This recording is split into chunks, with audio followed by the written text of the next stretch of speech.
Right. Hi, everybody. And everybody is Tim Davis and Chris Senior out there. And sitting here at the table, we have Rob Hillman from Advisory, Brian Host from Capital Budget. We have Ralph Dormitzer. Ralph, lean in and smile at the camera. There we go. There's Ralph. Also from Capital Budget, we have Michelle Leary from Town Manager's Office, Gene Dipple from the Questa Select Board, and yours truly, Mike Dick. I'm going to now just have Gene open the meeting for us. Sure. And right now, we are opening the meeting for the long-term financial planning group / Cohasset Financial Future Forum. This is a group that right now has 4 folks present. We don't have the full group here, but we're going to proceed in any event. We have 3 members of Capital Budget, though, so I'm not sure if you would like to open your meeting. We shall open our meeting. So the time is 7:07. My name is Brian Host, and I will start a roll call vote. Ralph? Present. That's Ralph Dormitzer, present. Mike Dick, present. Brian Host, present. Susan Franklin? Not present. Francine Lyons? Not present. Okay, so Ralph's an associate member, but if we don't have a quorum with the seating members, then he counts as a member for a quorum. We have a quorum. It doesn't change the agenda in any way, but we posted this as a capital budget meeting, just so that we would be in compliance with open meeting law. And with that, I will turn the meeting back over to Ms. Dippold. So just some housekeeping. First agenda item for the larger group is open meeting law. There were some questions raised about whether this working group is subject to open meeting law. So just to go back in time and give people some background, long-term financial planning is a goal of the select board. The select board on July 12th discussed how best to constitute this group. And when I say this group, I meant a group to help further the long-term financial planning. There was a suggestion by Selectman Evans that we have the chair and vice chairs of advisory, capital budget, select board, schools, the water and sewer commissioners meet informally. And following that recommendation, I did make a motion in order to constitute that group with the goals of trying to figure out what a process should be for long-term financial planning, as well as goals that we should strive towards, and ultimately a recommendation for the select board on how we wanted to proceed there. Following that, fast forward to last week's meeting, Selectman Evans raised concerns that this group was not complying with the open meeting law. And so we asked council to look into that. As a result, we have gotten an opinion from council, ultimately concluding that this group has been complying with open meeting law. Specifically, while we are a working group and thus a public body for purposes of open meeting law, and we do not need a committee or formal charge in order to proceed, because we have been posting, like we posted for this meeting and for the last one, we have been meeting in a public location, and we are open to members of the public who wish to attend, and still are, and we have some members of the public on the line right now. We have been complying with open meeting law, and we will continue to do so.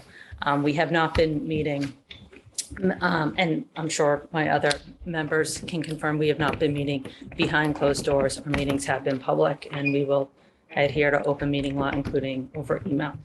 And just a reminder for the public, we have been attempting to post not only detailed agendas to keep the public abreast of what we're doing, but also under the select board's website, we have a subpage for select board goals FY23, where we're trying to post a lot of the background information that the group has access to as well for those interested in following along. So without With that, I guess I'll stop and pause. Questions? Anyone? Any questions from the people out there? None, okay. I'm looking at sorry. Mike. Yeah. I'm looking at- I just printed off the KP opinion this afternoon, and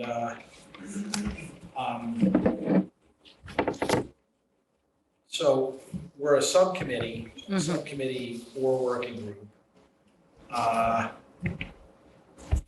It appears to say we are subject to the open meeting law, but we don't need to be charged as a group.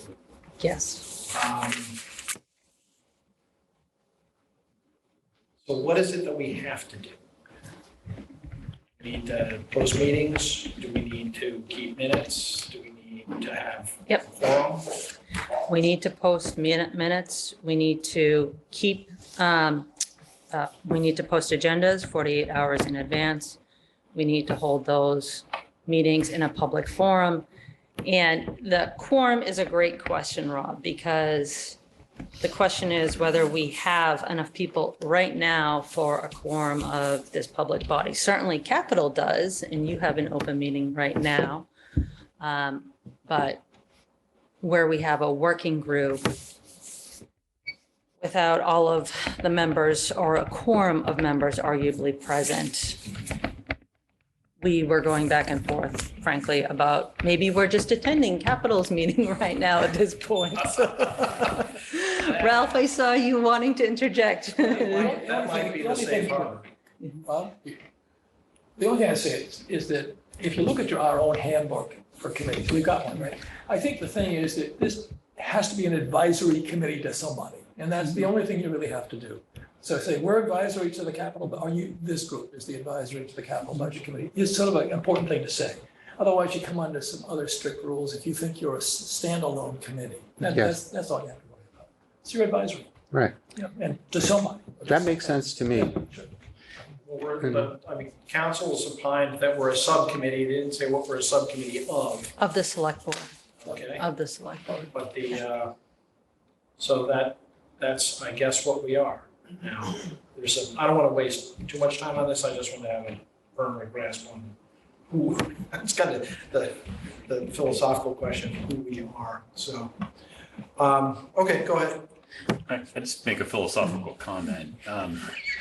Because I feel like, unfortunately, we're getting, bogged down trying to, force a definition on what we're doing. What we're doing is trying to get the committees to talk to each other. Yeah, Right. no, I absolutely. don't, I don't feel like, ultimately the lawyers are going to opine, but this isn't meant to be a committee. It's not meant to be a subcommittee. It's meant to be a forum where people from different committees can form a can gather a common baseline of information from which we can have intelligent conversations with each other. Yeah, I completely agree. Don't misinterpret. Yeah. If I was No, you unclear, and I may have been, that I thought that this needed an ounce more formality than we currently have. I just want to be satisfied that I'm not actively breaching Breaching a law. But on TV, Yeah. while sitting here, would be bad look for me. So it's No, I think we're all on the same page. We're all sensitive to following the law, but the reality is that I think we're just trying to have a conversation in an open forum and follow the rules. Yeah. So that we can have our conversation. Yeah, let's go. Well, and I think That's the intent. I think the safest right now, Rob, if you agree, is we are attending your meeting because we don't have a Okay. full session Okay. of the other group. Some notion of like what a quorum looks like for our group, but we're not going to have that tonight. Yeah. I'm not sure, I'm not even sure there's a legal definition for a quorum for For a working group. for that working group. Well, because we have some legal cover here, Yeah. courtesy of Yeah. Brian. Because you posted. Well, we posted that we were attending the long-term financial planning group meeting. It's like a terrible circle So of the office. I'm not sure it's going to give as much cover as one might like. Well, we're not gonna vote on anything. No, No. but we're not going to make any decisions on anything. All we're doing is identifying Yeah. information that at some point we need to gather. Yeah. And we can gather it in part in this meeting, but no one's going to make any decisions or deliberate anything, I don't believe today. So why don't we Yeah. proceed, provided everyone's comfortable? I'd like to suggest that we review our need, our purpose,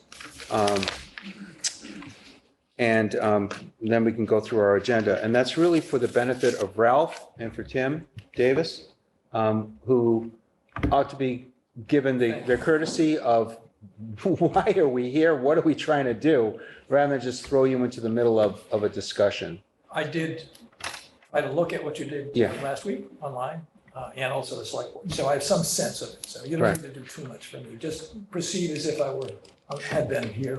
Do you have, pardon me, do you have access to the OneDrive file for this? Can we get him access? Is there any reason we couldn't get him access? No, so what we're gonna do is upload everything that's on the OneDrive into one spot on the website, so everyone will have access. So yes, I'm happy to get you access. Okay. Right. Yeah. Justin, if you can put up that first PowerPoint. Relevant to this conversation. I'd like to just go through this in just 2 or 3 minutes. Thanks. And Ralph, I apologize, I didn't email this to you, but I will. And I'll email it to the entire CBC. Thanks. Okay. Yes, this is the one. And on the first slide, let's just talk about the need. Capital budget and advisory and select board all agree on these needs. We've covered that in our first meeting, but just for your benefit, Ralph, and for Tim's benefit, our town has has proposals for new or upgraded, I use the term purpose-built buildings, but beyond purpose-built. We have needs for new or upgraded buildings. We have a critical need for annual maintenance and upkeep for our existing infrastructure. We have a need to review our existing operational funding formulas and a need to make changes to meet new realities. And this most important point was not in our last meeting's deck, but we have a need to maintain our AAA bond rating indefinitely. Next slide, please. So here's what our purpose is. We want to provide the town with tools and methods to reliably and consistently gauge what we're calling generational proposals for infrastructure that have a 30-year lifespan. That's, I'll say it's arbitrary, but it seems everyone was comfortable with that. And we also want to gauge our 5- and 10-year operational plans and funding formulas to make sure that they really do support our future. We want to prepare the ground for the select board and the town manager to assess and prepare major financial warrant articles. So rather than the town manager and the select board operating in a vacuum, we're going to provide some foundational structure and guidelines for them to work with. Because we are a cross-functional group. We have representatives from all the major players. And if we can come to consensus as a cross-functional, collaborative and collegial group, then we feel we are providing the town with a benefit. And then finally, create a stakeholder-derived, consensus-based funding model based on need, cost, and financial feasibility. And that's really the summation of what we're trying to do. Next slide, please. So our working group, these are, think of them as ground rules or what we agree to as a working unit, as citizens of the town and as collaborators. We represent the interests of Cohasset citizens and taxpayers. We're going to provide a starting point for conversations that will assess our financial sustainability, and that's an important word. Provide a forum for all our stakeholders who would be affected by major financial decisions that the town will make in the future, and contribute our own information, our thoughts and ideas in an open and honest discussion. And we're going to seek areas of common interest first. We're not going to look at things that we are adversarial on. We want to find things that we agree to. And we want to move fast. We want to stay focused, and we want to seek consensus. And next slide, please. That should be the agenda. So here's the agenda for tonight. So let me just ask Ralph, let me ask Tim Davis, if he's with us, if they have any questions or any comments.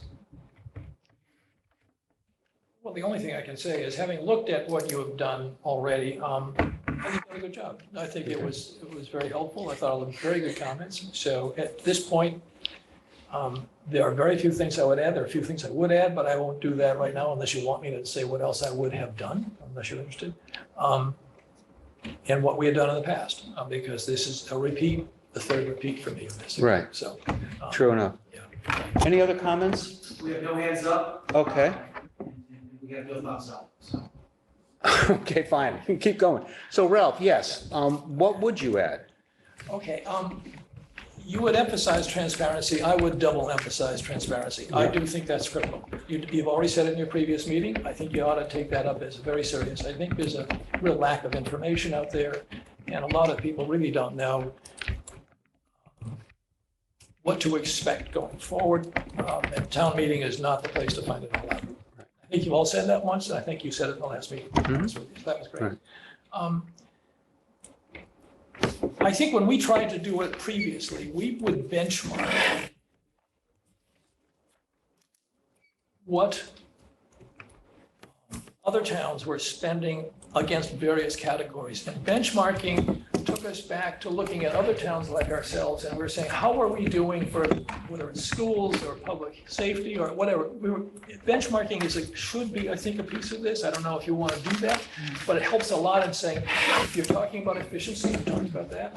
How do you know whether you're efficient? And you benchmark. So that unfortunately runs right up against this move fast. So I'm warning you that if you go after benchmarking and someone does a serious study, this takes time. It doesn't go easy, and people have to actually translate various people's ways of doing budgets so that you actually have a consistency across various towns. It's hard to do. The only other thing I would add to you, the thinking broadly about future projects which you're going to discuss and what shortfalls. One of the ways to actually deal with uncertainty is talk about confidence levels, okay? That you talk about whether or not this project is there a high confidence level this is really going to happen, or is it not going to happen? So I'll stop right there. But anyway, there are just some thoughts about the way I would look at this thing, okay? So let me just tell you what I've captured.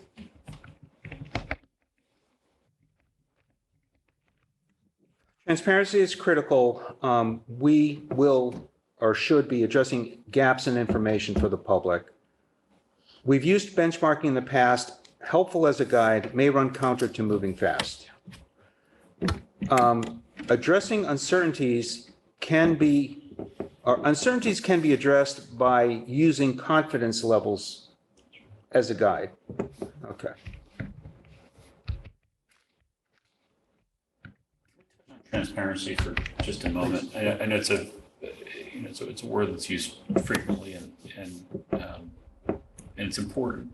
But I know we've discussed in the past that really the change in the way that the local papers cover our meetings, or should I say no longer cover our meetings, has really left our constituents without anywhere to see what's happening at the various meetings, particularly with regards to the big projects, which typically would be newsworthy. Mm-hmm. So yes, transparency is incredibly important, generally speaking, but there's a specific issue today in Cohasset that didn't exist a couple of years ago. And you've articulated this many times. I'm just repeating what I've heard from Ralph, and he's right, frankly. We have a very severe issue here in Cohasset because we don't have actually an active reporter covering our meetings and disseminating to the townspeople what's happening. So we may need to think not just about sort of meeting the legal requirements of transparency, but thinking about how can we proactively put information, in a place where people will see it.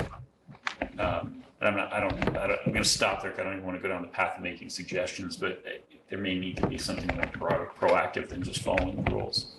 You and I had that conversation as well. Okay, I think it's a crisis. Yeah. And I don't think that putting things, on,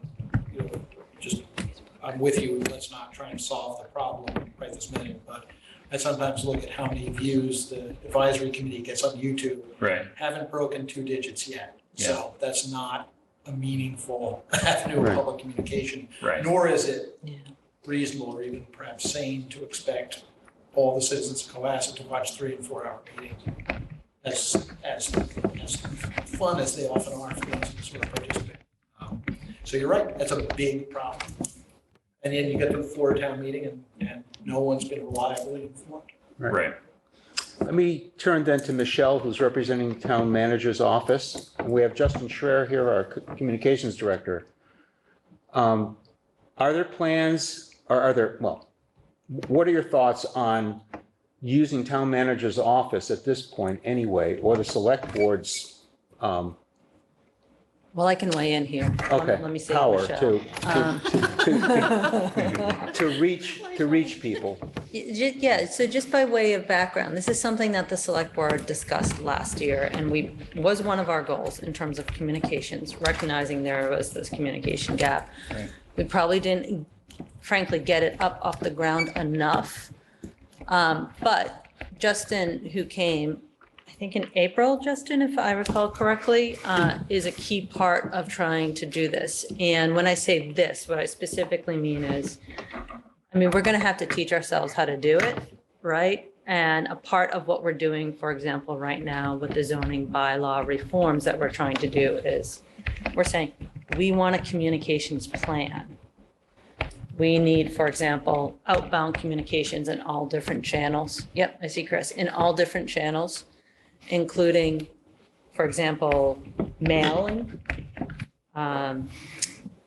online, social media, other ways that because different people get different information in different ways. And so I'm just putting that out there as food for thought, not making a specific recommendation here, but that is something that the select board has discussed. Once we feel like we have some sense of where we want to go to help inform town staff on what that plan is. Our select board goals are that we do communications campaign for our other goals, right? And this is one of our goals. And so we're prepared to devote the resources. We just have to very specifically figure out sort of where this group, I think, is starting to go and how we want to use those resources effectively, if that makes sense. Well, just one quick addition to that, not to belabor the topic, but I think the issue that Brian has identified and other people have identified is it runs a good deal deeper than that. And that is how, no matter how many resources you bring to bear to it, how do you, in the absence of paper general circulation that people, most informed people in class that would generally read, even if they didn't agree with it all the time. Right. What's the substitute for that? Fascinated to hear what the answer or answers, if any, to that are.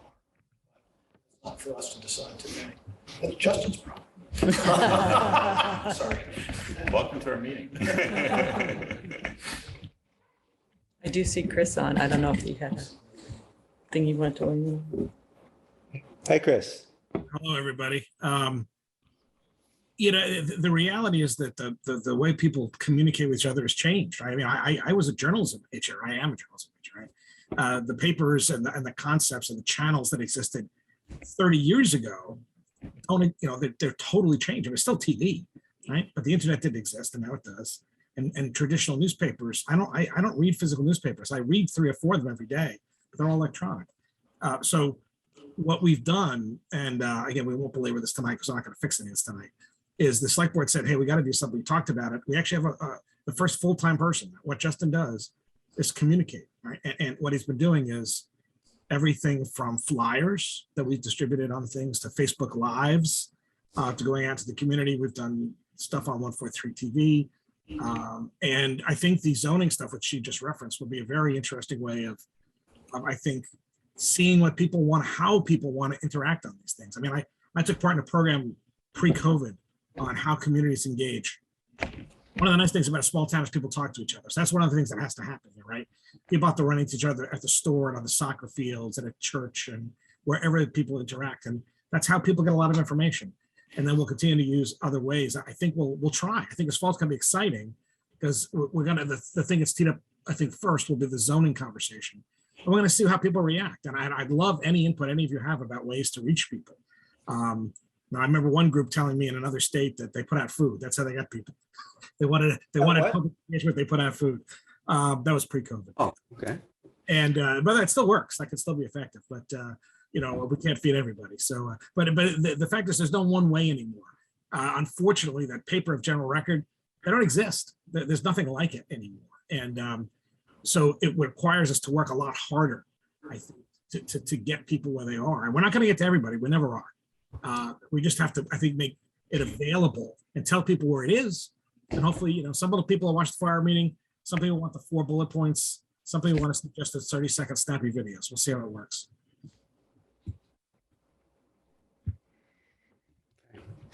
I think this is a great conversation, but it's outside the scope of what we're doing. let's move But forward. it's an important outcome of our conversation, and it's in our minutes. And I'll turn it back over actually to the town manager, assistant town manager, and the select board to add this working group to the list of items along with the zoning bylaw work, add the work of the financial future planning committee working group to reach the citizens of Cohasset, where they are and how they want to receive it, just listening to what you had to say, Chris.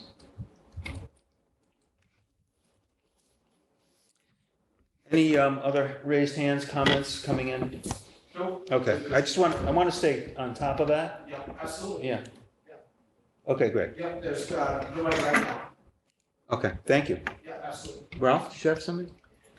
Well, the only thing I'd say, and I don't want to get into the discussion, but broadly, there are two things that you really have to have. For people to actually want to see it, it has to be efficient, right?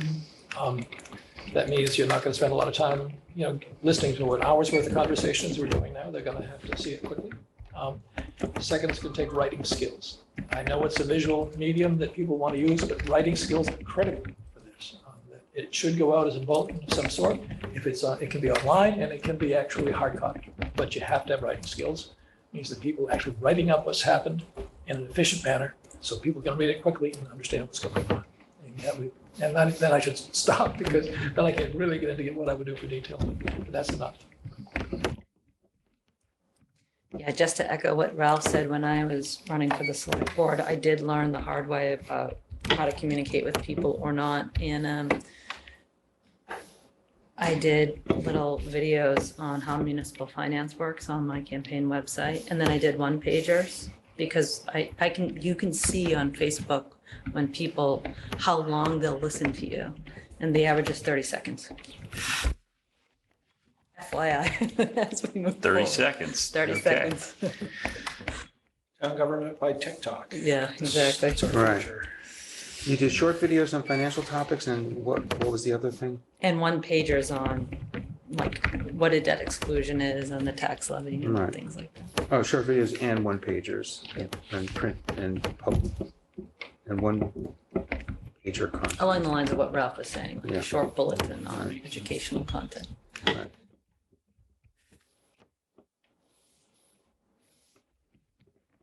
Okay. All right.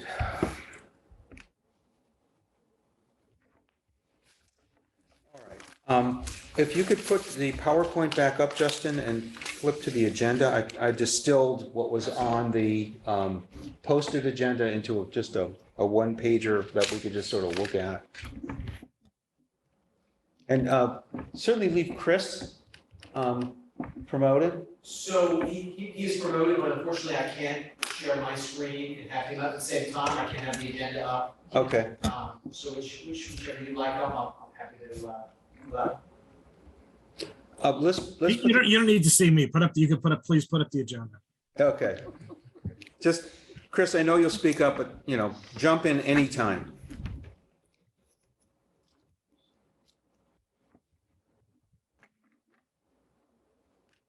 Okay, and if you can enlarge, please.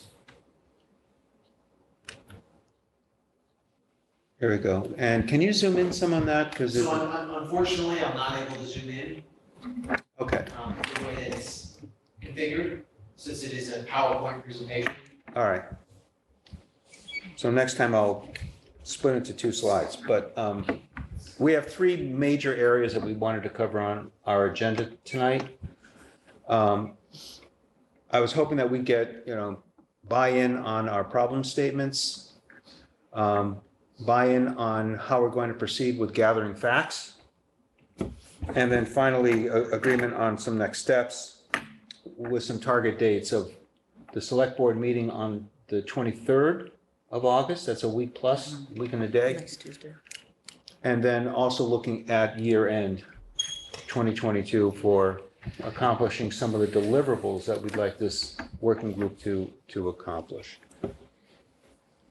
So moving into our problem statements. These are statements that we've gathered and I'm bringing to this table and generate discussion and hopefully come to agreement that, yeah, this is what we're focused on. Okay, these are the problems. So we have underfunded ongoing capital needs, which I'm thinking here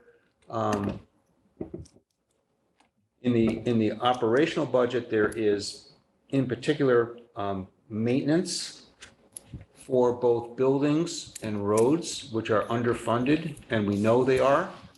They've been identified by both capital budget and advisory as being underfunded. Next are the foreseeable generational projects over the next 5 to 10 years. How do we pick and choose what gets funded?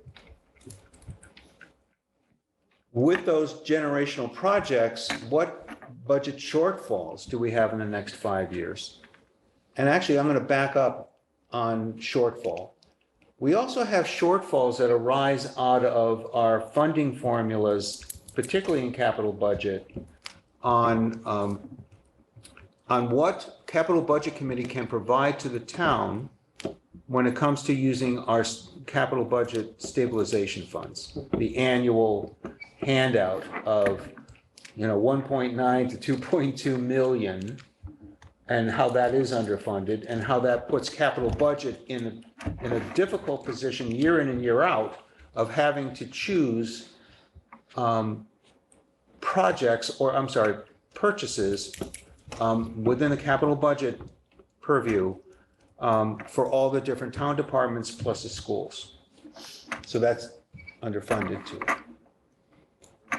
We need consensus criteria to prioritize projects and major purchases. So advisory has their method, capital budget has their method, and I don't know if select board actually tries to use criteria. I think select board relies on, at least at the beginning, advisory and capital budget's recommendations.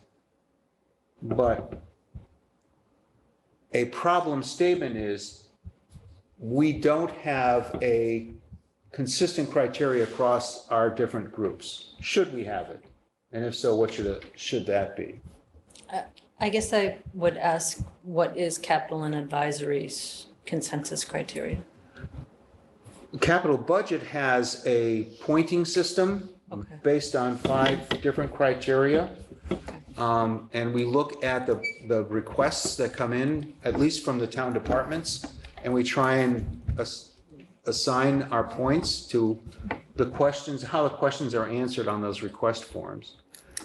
And I recall that on advisory, and correct me if I'm wrong, Rob, I thought we had a ranking system or a ranking method or a way to apply criteria for prioritizing. We don't.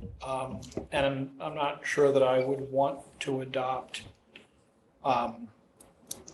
criteria against future events and future mixes of projects that you can't foresee. There are good reasons to have criteria, but you can also make, a series, all point assignment, like decision tree analysis is kind of aggregating guesses sometimes. Yeah. And What was that? It can lead you to the wrong It place. can, sometimes it often doesn't, but my approach to it is, and I think the advisory committee's approach over the last couple of years, and it's been disruptive. I mean, we've had 2 very strange years of dealing with these sorts of things. But it's to look at the mix of product, the mix of projects and requests, and then the available resources, and then make decisions within them, based on the facts, rather than a rubric to put it all into. And I bet we probably come out in the same place as capital budget most of the time. You guys are just more quantitative than we are. Okay, fair enough.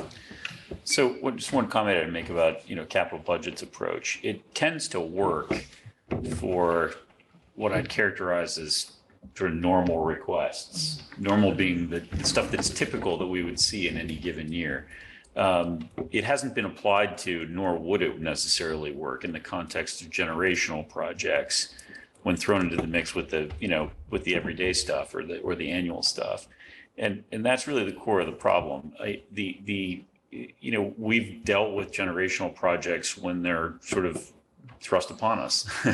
It's probably the best way to put it. We don't advise, or haven't in the past advised the select board, when to form a committee to research an issue, to do a schematic, to do a conceptual design, and then the next thing people come back and ask for design funds, right? I mean, it's largely been the generational stuff. It's largely been, whichever group, advocated to form a committee and get started, sort of, got in line, got a place in line, without any real prioritization amongst the various things that need to get done.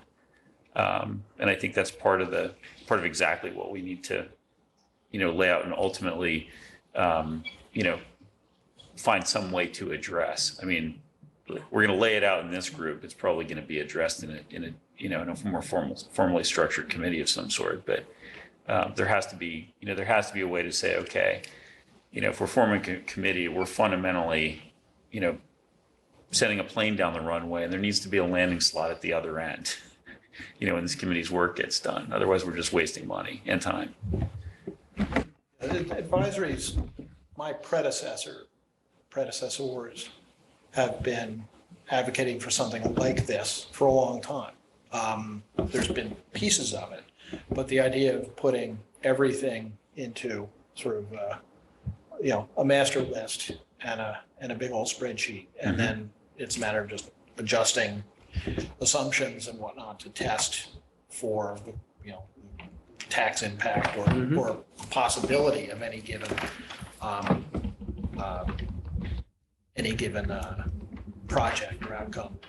I just by way of a footnote, I don't know whether this is in the right direction or not, so I don't want to hijack the conversation, but I am interested at some point in terms of these problems and fact gathering is there are 351 cities and towns in Massachusetts. We can't be the first one. Right. And if Hingham's done this, we can't be the second one who's Right. ever done this. Right. And, and I know in my profession, I have never once written a document from a blank From piece of scratch. paper. Yeah. Right. It's never happened. Right. Gene would probably agree with that, Right. or not. I don't want to Well, I impinge on copy your everyone all practice. the time. Yeah, I used to joke with the junior lawyers, this is a release. The first one was written in 1504, Right. and it read pretty much just like this. Right. Yeah. But the point is that I really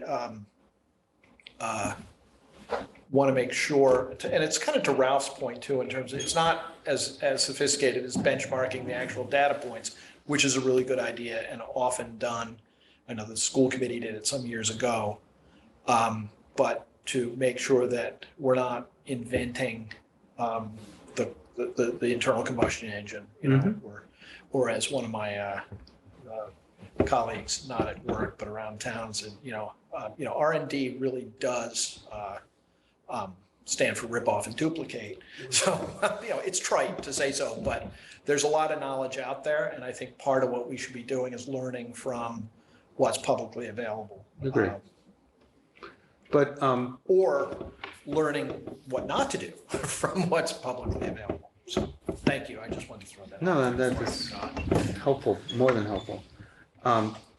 Where my mind is going is, however we do it, we still need to come up with, I think, my opinion, we need to come up with a way to evaluate these multiple big projects, generational projects, we'll use that term. We need a way to collectively come up with a method that the public can agree with, that these three groups, select board, advisory, capital budget, have come up with a defensible, supportable method that's fair and keeps the town with its AAA bond rating. So that's, I see your point. It's a neat point. Let's come up with a set of criteria. I hate this word, Yeah. but I can't find a synonym. Socialize Yeah. that criteria. And then when we apply the criteria, remind all the people who dislike the outcome that they agreed to the criteria, leaving aside whether that argument's going to be effective. This is kind of what I meant 2 minutes ago. Yeah. Is that, are there municipalities that we can point to that have adopted that sort of a rubric for decision-making? Right. If there are, if we don't know, then we should look. And I would, we should also have a conversation about the role of staff in this. I don't want to give people, I feel really guilty saying this out loud, but, giving hardworking people more work to do. Yeah. But we have access to expertise in addition to volunteer knowledge, and we should be using that too. But if there are 5 towns that have implemented what you just said, well, I would really like to see their systems and the critiques of those systems, Right. positive and negative. Again, I don't want to hijack the. Yeah, it's Ralph. I'll just give you one thought that it arises from the discussions we've had about other large projects.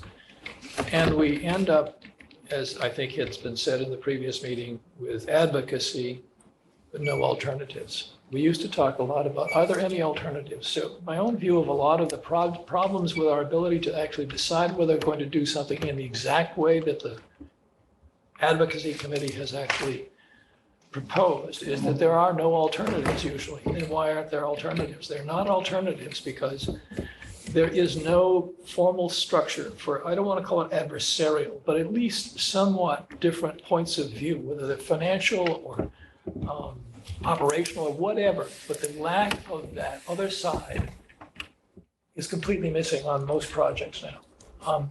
And so it really is about alternatives so that people discuss different points of view about how things should be done, what should be done, how much should they cost, and so on. But the way we do it now is advocacy groups come forward, they propose, and there really isn't an alternative. And so alternatives are really critical in this kind of discussion of what you might do going forward. So, Can I want to respond to that. Please. Yeah, and, Ralph's been doing this longer than I have, but I've been around for a bit. I have a little bit of trouble referring to a building committee for Building X as an advocacy group. There's something pejorative in there. I'm sure you didn't mean it that way. And you're right. People who work hard on a problem, come up with a solution, advocate for that solution. I mean, it's natural. It's how people are. The alternatives probably should be a part of the process when that group is assessing the problem, the potential outcomes. But my perception, what really happens, and it's no more valid than yours, is that the resources we have to address problems might be 9 people on the Beechwood Common Improvement Association, just my new hypothetical. And they study the problem and they have meetings, they publicize the meetings, they post the meetings, nobody shows up. They issue findings, nobody reads them, nobody comments. Correct. And there is no opposing viewpoint because nobody bothered until you get to the floor town meeting. Yeah. And then there's this, and I've seen it a bunch of times, and we all have, this, what I find a very negative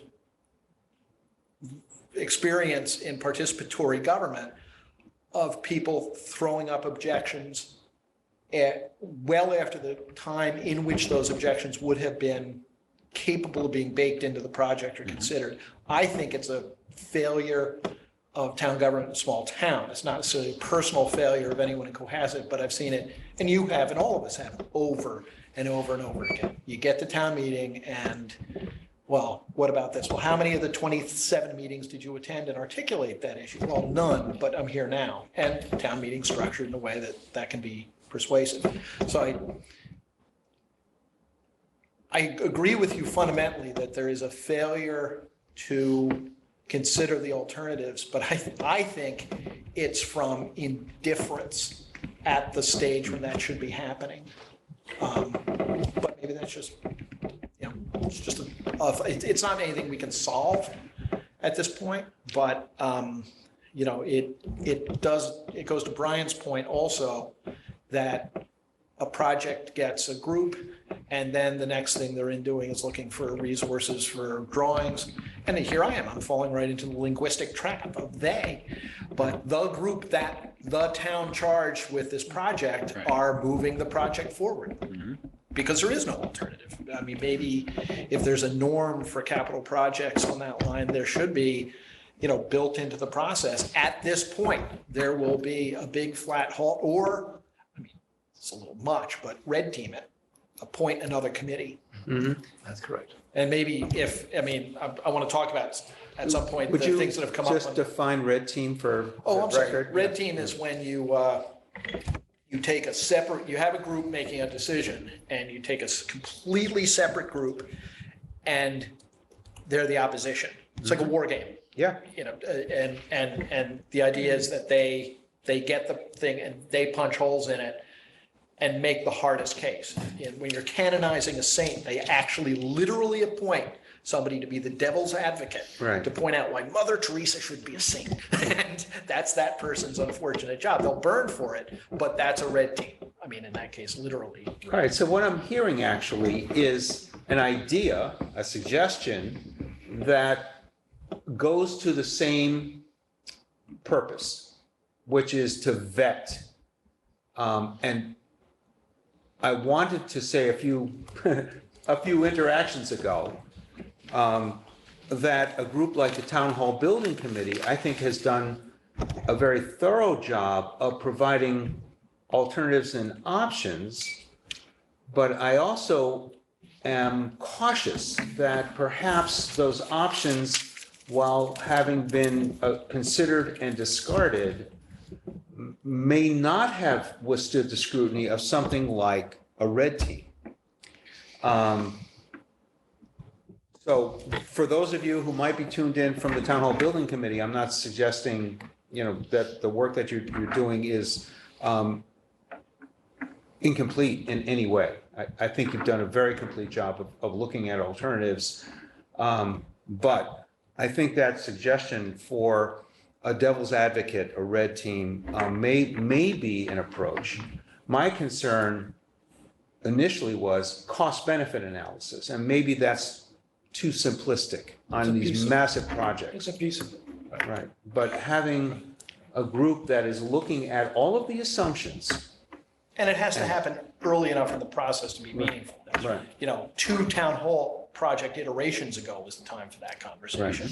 But with some of these projects looking forward, changing the way we make decisions may be a thing we want to contribute. But again, I feel like I'm taking your orderly conversation and hijacking. No, but let me just assure you that the conversation should be wide-ranging, and we should all be listening and adopting points of view that we agree with and feel that, that's thoughtful and well-considered. And I think that's thoughtful and well-considered, so it's. Well, one thing I noticed, just to weigh in, and I've been trying to figure out how to grapple with this, and I tweaked the zoning bylaw committee charge to maybe begin thinking about this a little bit, is this same dynamic. And I've noticed the select board has a lot of committees, and the committees will go off and do a great job. Town hall building is one example, but there's other examples. And oftentimes it's without relation to cost, how we're going to fund it in the budget, whether this will succeed at the ballot, if it ultimately has to be a debt exclusion, how we will do this. And I will say Tanya for the AEC, she actually does a really good job. She's always coming with projects with at least some straw men there and thoughts about funding, including through grants or other structures. And so she's probably the model of maybe in part where we want to head. But,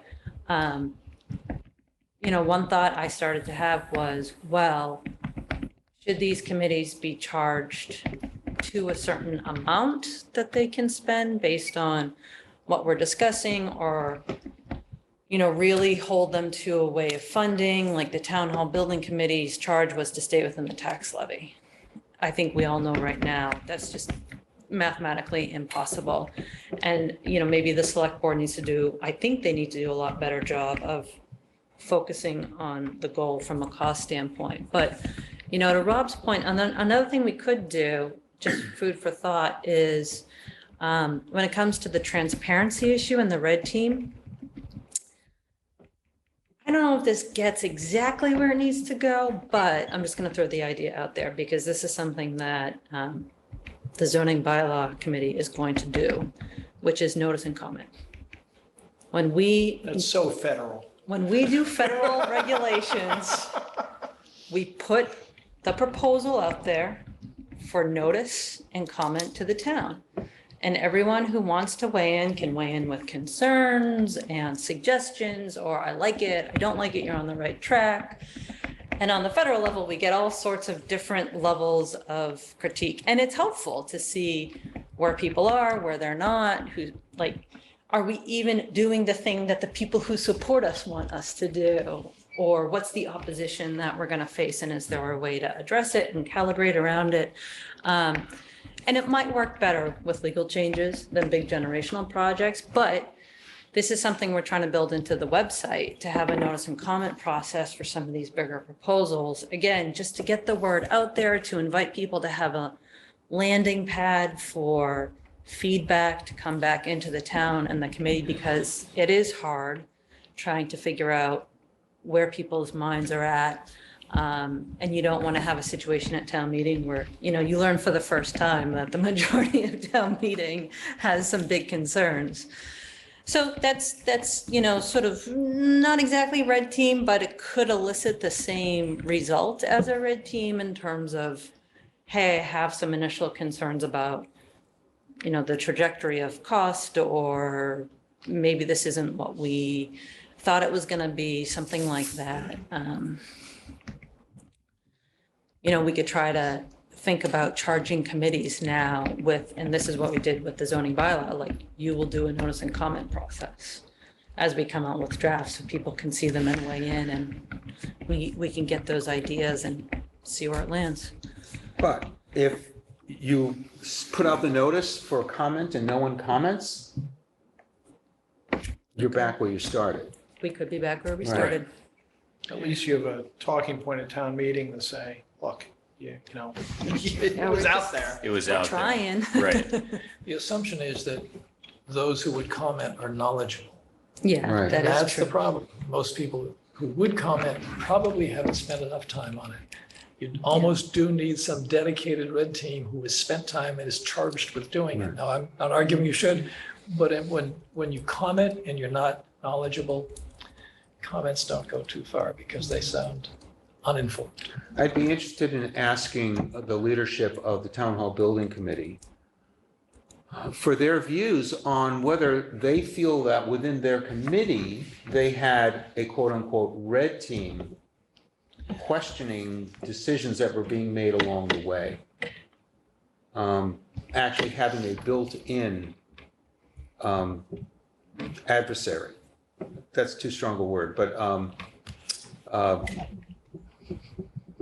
a built-in group who were questioning assumptions, questioning conclusions, and asking those pointed questions along the way. Or if it just seemed like they were building consensus as they moved along, did they get alternate points of view? Did they get contrary points of view as they moved through the process and felt that they had done a good job in addressing those contrarians so that they could come back to the town and say, we considered all the different permutations, and at the end of the day, we had contrary points of view, but we addressed them.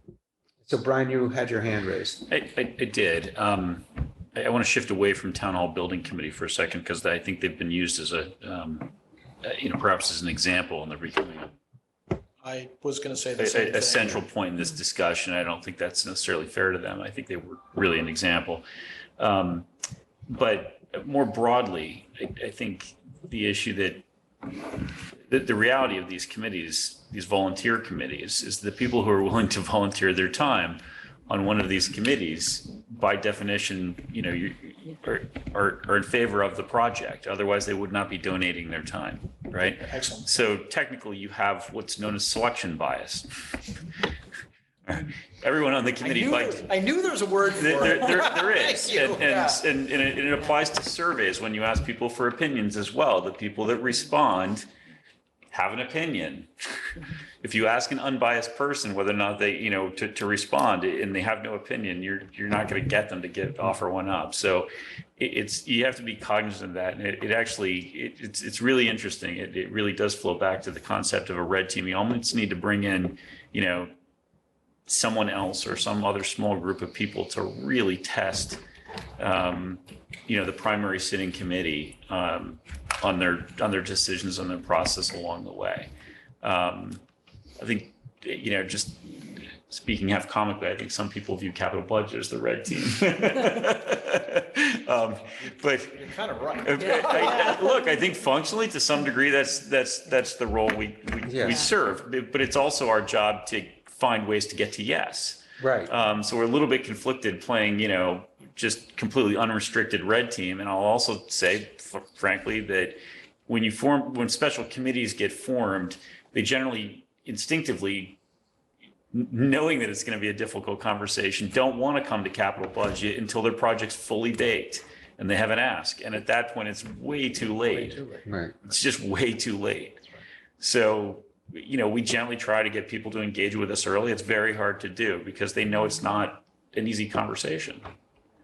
Well, that could be a process improvement we could consider in terms of, for example, fields and courts. Let's move away from town hall. Fields and courts. Okay. It's just an example. Just an example where we have a field study that came out. There's a variety of options. They're all relatively expensive, ranging from 3 to 13 million of the different parcels of land out there.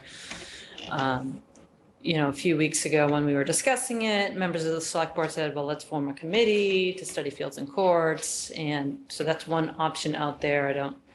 We'll see where that lands. But one option could be that before we go in the quote advocacy direction, we go to capital budget and say, hey, here are different options. What do you think? What say you?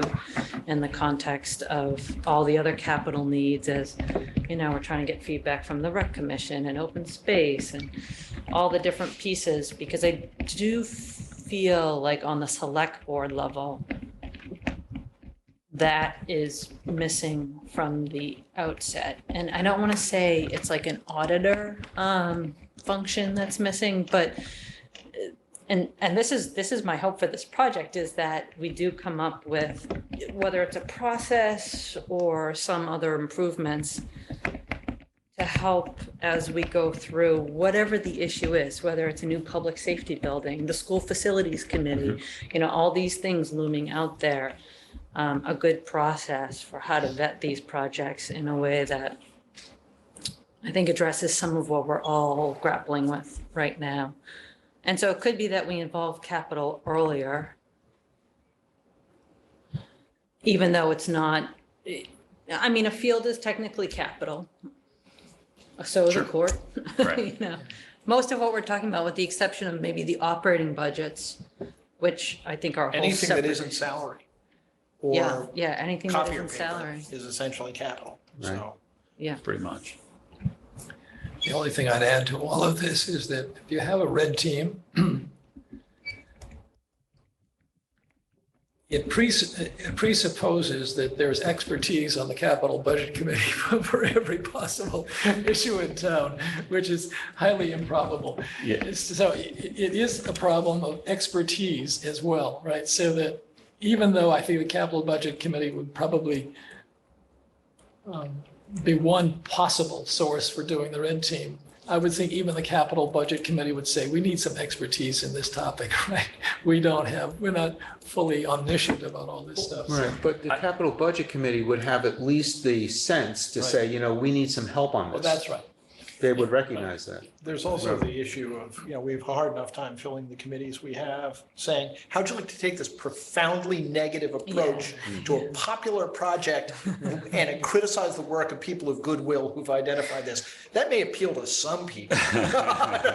But that's a tough, but I conceptually, I think I was just responding to Brian and Ralph's points about, where, in the process, somebody decides, some group, often the select board, makes a decision that this is a thing that needs to happen.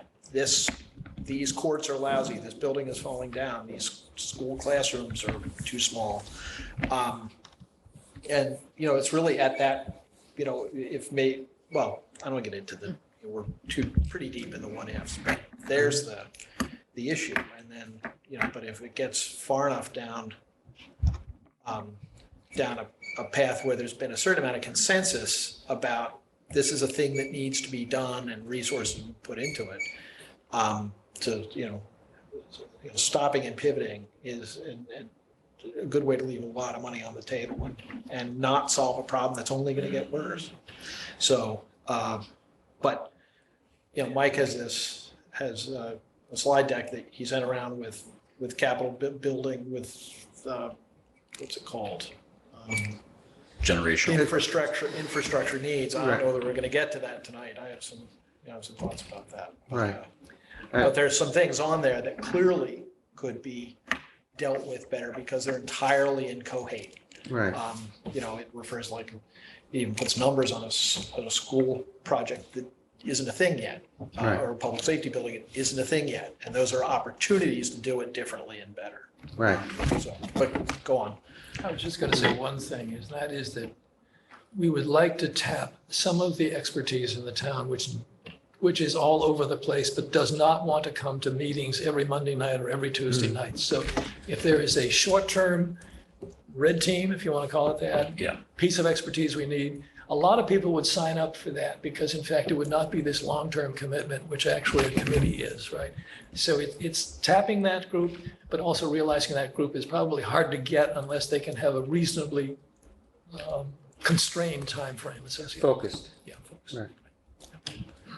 So to Rob's point, Michelle put together, and I critiqued it and we massaged it, put together a list of potential projects, which we can actually take a look at. We do have other items here on our agenda, but I think it's a useful exercise at this point for us to take a look at that list. So if everyone agrees, and we do want to stop at 9, we want to use 2 hours of our time and move on. So thinking that this is a good use of our time right now and we can bring that along. Are there any comments from the public?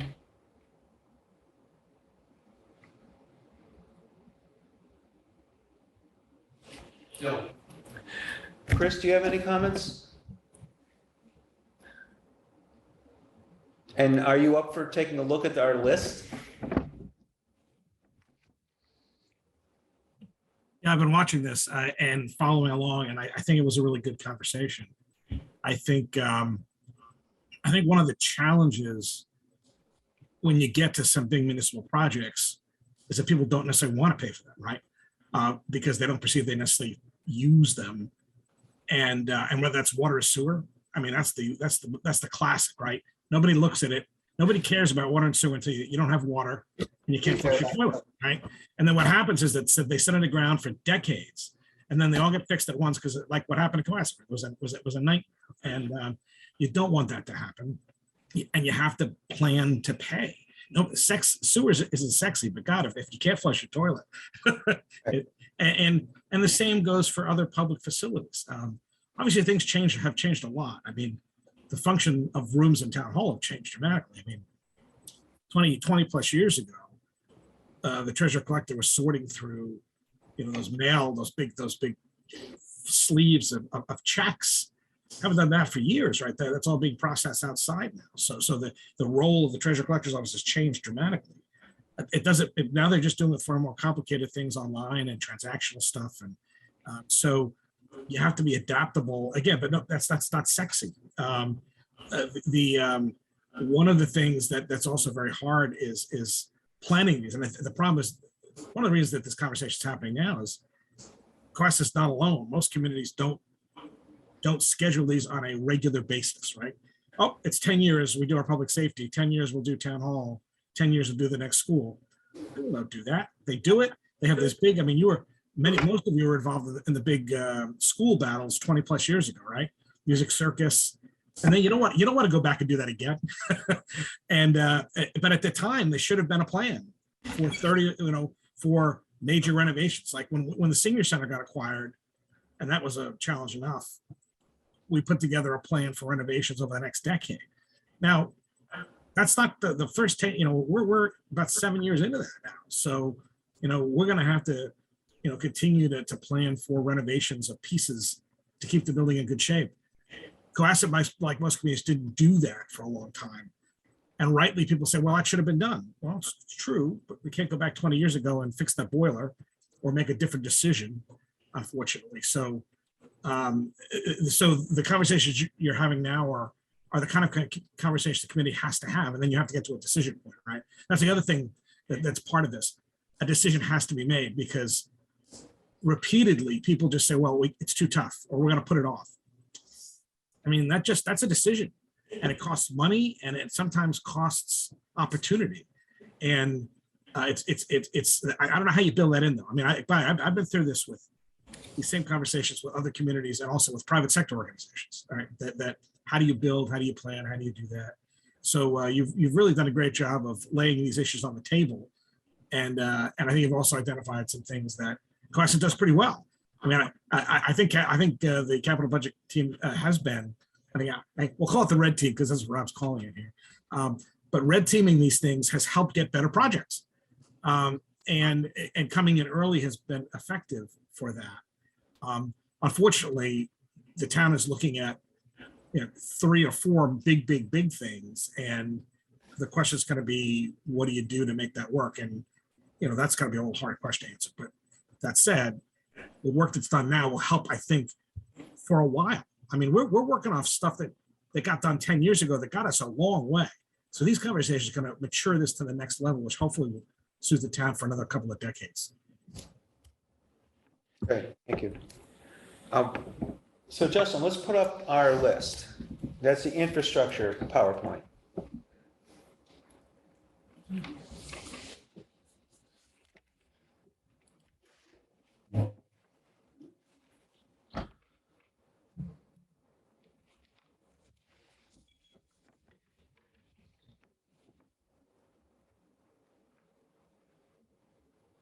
Justin, next time we want you to bring music to play while we're waiting for the screen to change.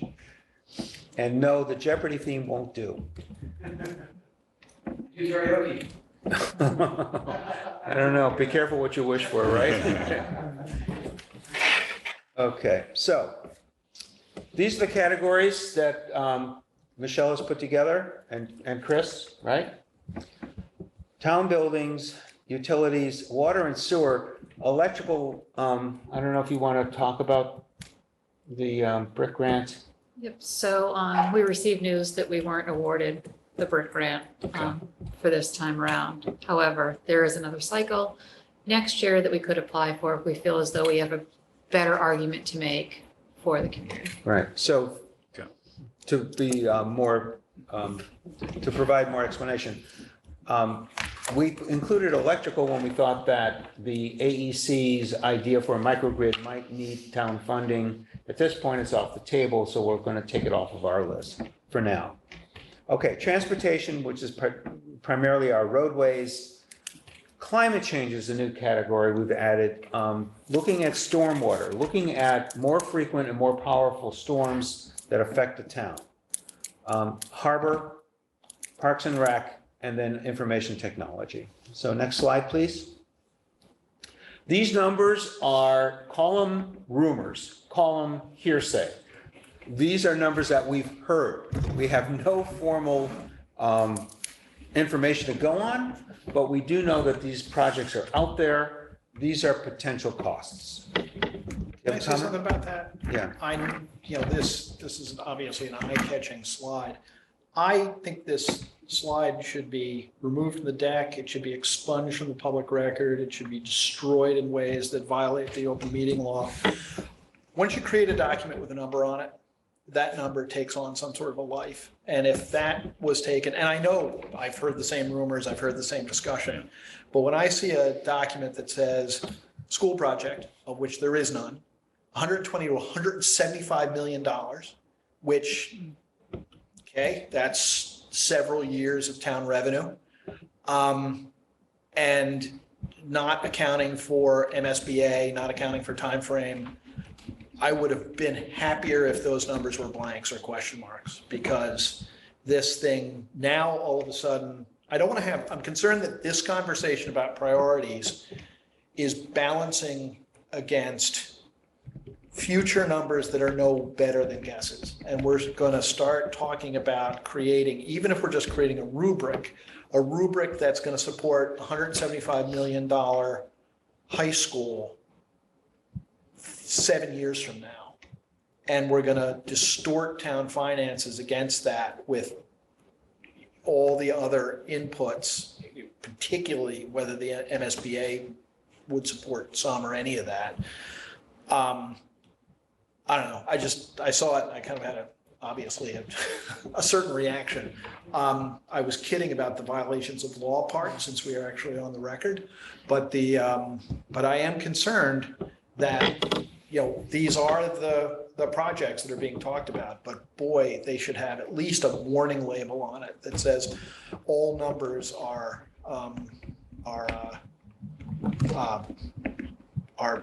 wildly speculative, which they are, and everybody admits it. It's not a criticism. It's just the point I'm trying to make is that once you put a number on a piece of paper, that number takes on a life of its own. So, just a thought.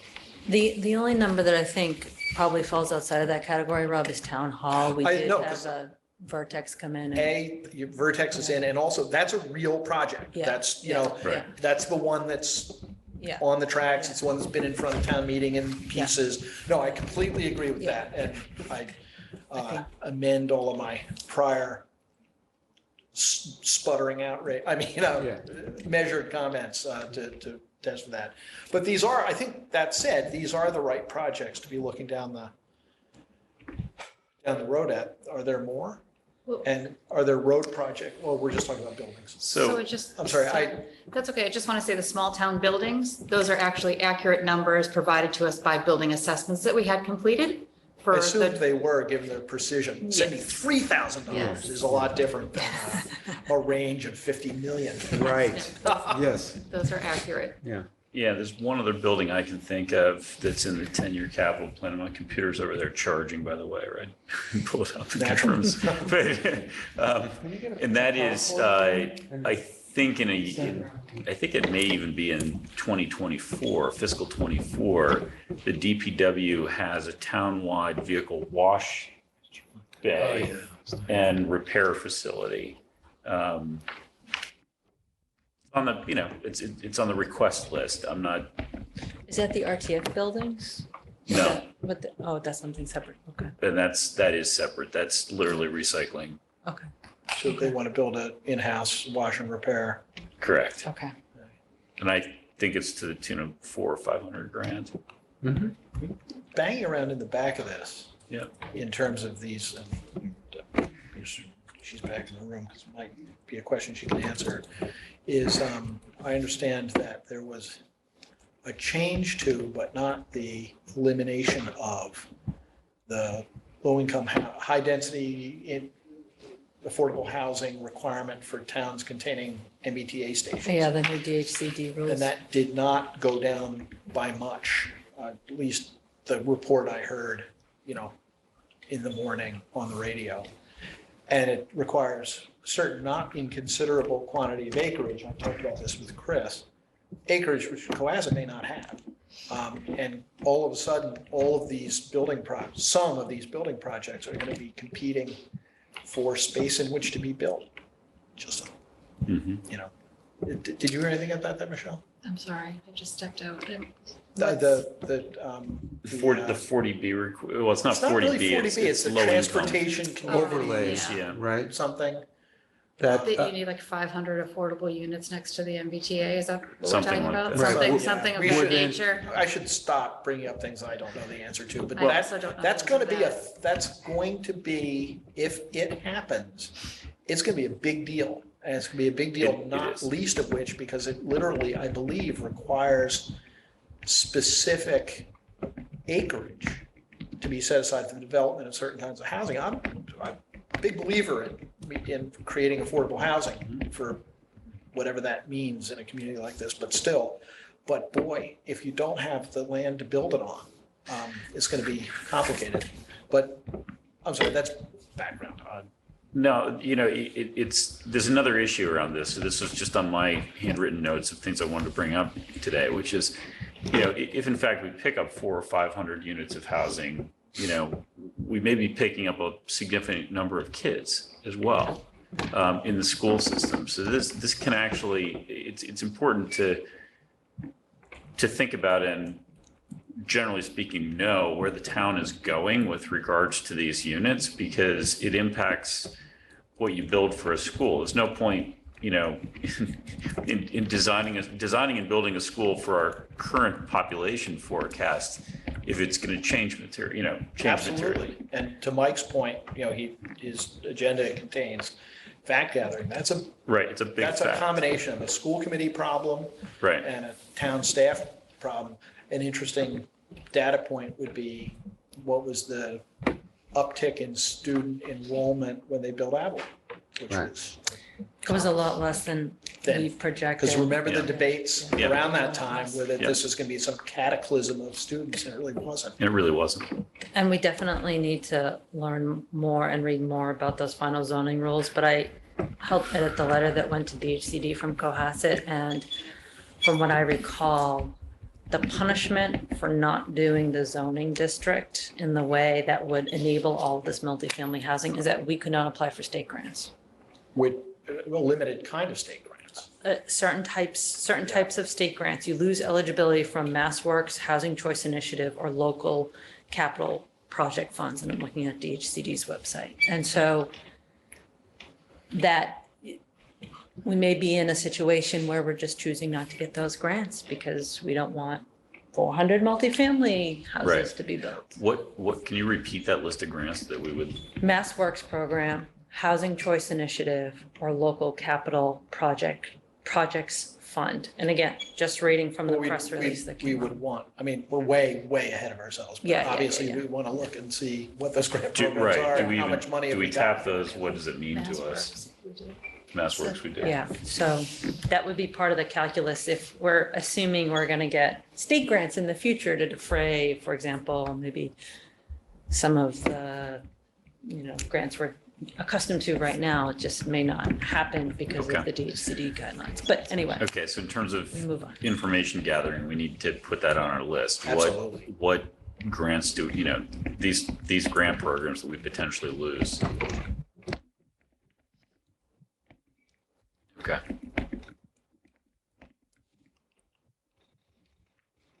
Versus building the units and taking the people into the community. Okay. and one more time, can you give me the 3 grant areas?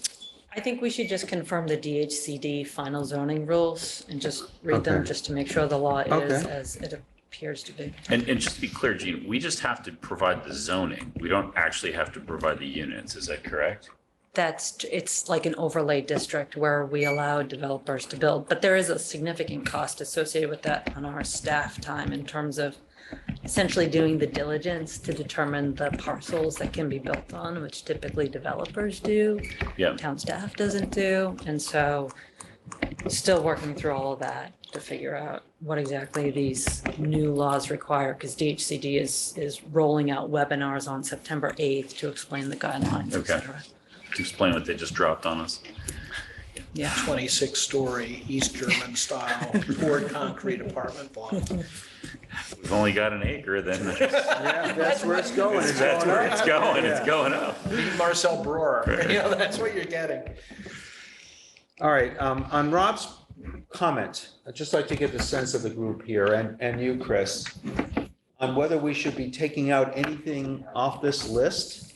Well, let me rephrase that. Yeah, I think we should I was leave the items- exaggerating for effect to some extent, but go ahead. Okay, so, I would say Rob's comments are well taken with police and fire. I mean, that's just sort of a wild guess. These are wild guess numbers. I would say Yeah. like question mark there. And with schools too. I mean, this is hearsay, but I heard the lower end could be 75 for a renovation. For reno, right? It just depends on where we land with all of that. Yep. And MBSA will know, MSBA, MSBA will know Yeah. by September. yes Maybe? and no. No. It's Yeah. it's a They complicated backed up process. pretty, They so are. I've been tracking their meetings that they're holding, and they're still looking at towns that submitted last round. Okay, fine. So I was surprised to see that when I was looking at their meetings. So it's Oh. September of 24. No, we're supposed to hear September 22 if we're Right. accepted into their program. But Okay. I noticed that even their last meeting, they were still talking about the accelerated program pieces from the last time around. I would commend to anybody in this table, any of our committees, or in town. I had sent a link to the advisory committee. John Lemieux did a presentation to, might have been the school committee, might have been I think it was the school committee, but John Lemieux is Vertex.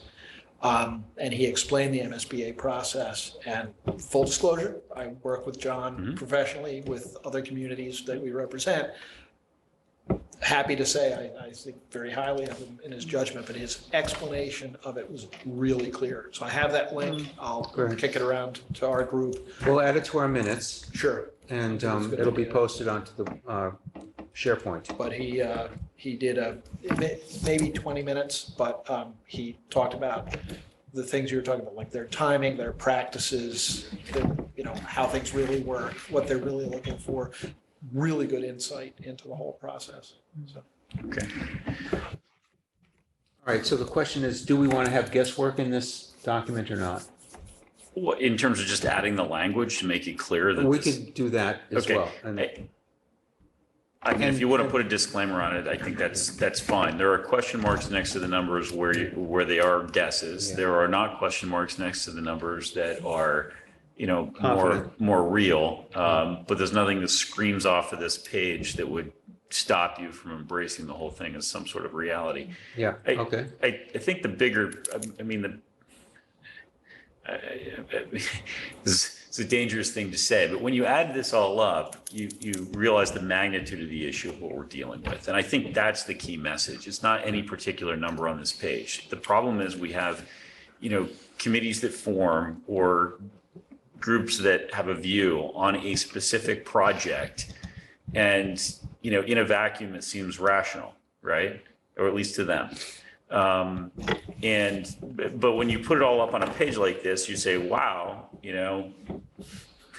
I can see $250 million here. Right? And that's when you realize that not all this stuff is going to happen exactly the way everybody wants to happen with sort of the full freight projects that they would like to see happen. I mean, it's not feasible. I So think so. that to me is the big takeaway. And that's why prioritization matters. That's why being reasonable with regards to what we can actually afford and budgeting is important.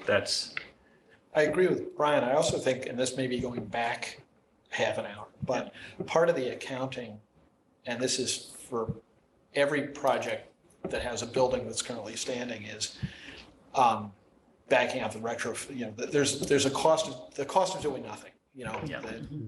the schools are a cost doing nothing, town hall certainly is a cost of doing nothing. Police and fire, there are, it's perhaps less immediate, but everybody's, who thinks about it knows it has to be dealt with. But there is, there's a non-zero number attached to the alternative of even. Yeah. Yeah, so. Which raises the stakes actually in going down the path and proposing a project that fails. Honestly, I mean, it raises the stakes to actually being reasonable along the way and making sure that by the time, it goes to town meeting, people can look at the number and get their head around it and say yes. That's especially important with an MSBA funded project, but I'll let John Lemieux's comments Okay. do that. I'd only be echoing what I heard from him. Yeah. I mean, I think a red team is a great way to rein in some of this. I think putting budget constraints on projects is a great way to do. We tend to hire the experts and then take the recommendations, and they're experts, but there tends to be what I would personally refer to as a trip to Marshall's effect, where you go in, looking for one specific thing, and you come out with an entire cart full of stuff that you didn't know you needed. Right. And sure enough, a week later, it's still sitting in bags in your house, and because you didn't need it. And so there's a little bit of that when we hire our consultants and say, tell us what you think. That's more like Target for me. Well, whatever it is, I mean, everyone's got their demons, right? Yeah, exactly. I think that it's funny. I wonder if we all would have had different reactions if we started the PowerPoints with what's our debt capacity? Right. Right, in terms of, Right. particularly as we escalate over the years, this is in the back of my mind, and I will feel a lot better once I know the answer to this question, which I hope, and I know that we're going to get there, Mike, which is if, for example, interest rates continue to escalate, what really should we sort of qualify ourselves for, right? Like one of my pet peeves, this is just from my professional career, is when, you watch on TV, someone saying, well, you're qualified up to $400,000 to buy the house. Doesn't mean it's smart. Even though your DTI is like 66%. And it's like, no, but you should really buy the $250,000 house because That's what you can afford. that's what you really can afford without like being on the edge constantly. And so a part of what I'm trying to figure out is looking at these big numbers, where is our debt capacity at the end of the day? And I've spoken with some other folks who I think feel similarly in terms of if, for example, we start to do all these projects, depending on the sequencing, does that mean, for example, and I'm just going to use this as an example, we do town hall and schools, that means police and fire off the table because we're tapped out. We've spent too much at that point. In order to address our police and fire needs. And how does that fit in and where does the math go there? That to me is sort of a critical side of the other side of the ledger. And in some of the earlier iterations of our framework, our foundation, as we began to form this committee, didn't make it into this particular PowerPoint, but one of the considerations is if we accept one project, how does that affect other projects? Does that eliminate them or not? And that needs to go into our decision-making as collective decision-making, select board, capital budget, and advisory. At one point, Hingham was talking about maybe dipping down from their AAA rating to do a big project, a big school project. And a lot of people ultimately said, no, absolutely not. And it didn't go through. And they're probably happy about that as they face similar generational projects, but they still have their AAA rating and they didn't, jeopardize that. But anyway, I don't want to go into that rabbit hole. I do think it's an important one though, as we look at that slide. Right. Okay, so that's only town buildings. Let's look at the additional categories. So Justin, next slide, please. Okay, water treatment, the granulated activated charcoal now is at 5.8 million, rounded to 6. There are a number of drivers behind that. I am going to be attending as the Capital Budget Committee liaison to water. There's a meeting, I believe, coming up on the 23rd, if I'm not mistaken. Where I'll hear more, but my memory is that we changed consultants, we changed vendors to a group called Tetra Tech. So the previous vendor said 3.4 million, which is what Water Department came to town meeting with. Tetra Tech says, oh, no, 3.4 is way too low. You're going to need 5.8. Part of or most of what they pointed to was inflation and COVID-driven costs. Brian is very skeptical on that statement, and Brian will be attending with me this Water Department meeting where we can actually get deeper into it. But be that as it may, for whatever reason, we're at 5.8. We also have the Elms Meadow well field, and that is now offline. And the reason is that the testing for PFAS has actually come up to a level that's, I believe, and correct me if I'm wrong, anybody, above our federal limits. And so we're not even pumping water from there anymore.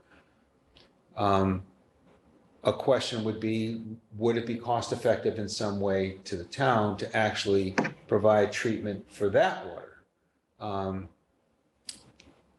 Be that as it may, it's on there, as well as costs for improvements or maintenance on our distribution systems, our tanks, the pump station that's sending water to Hingham, the reservoir, the Bound Brook Dam. I'm not sure why that's on the list, because I thought we just rebuilt that, but I'm not, whatever, it's on there. Then the wastewater treatment plant, discussion on intrusion and infiltration.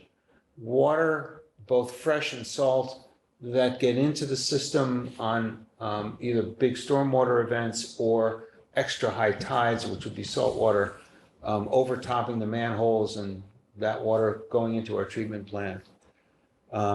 We know that we have to replace membrane filters at a high price tag. That is, in my mind, not negotiable. It's got to be done. So all of these costs need to be factored in. Questions, comments?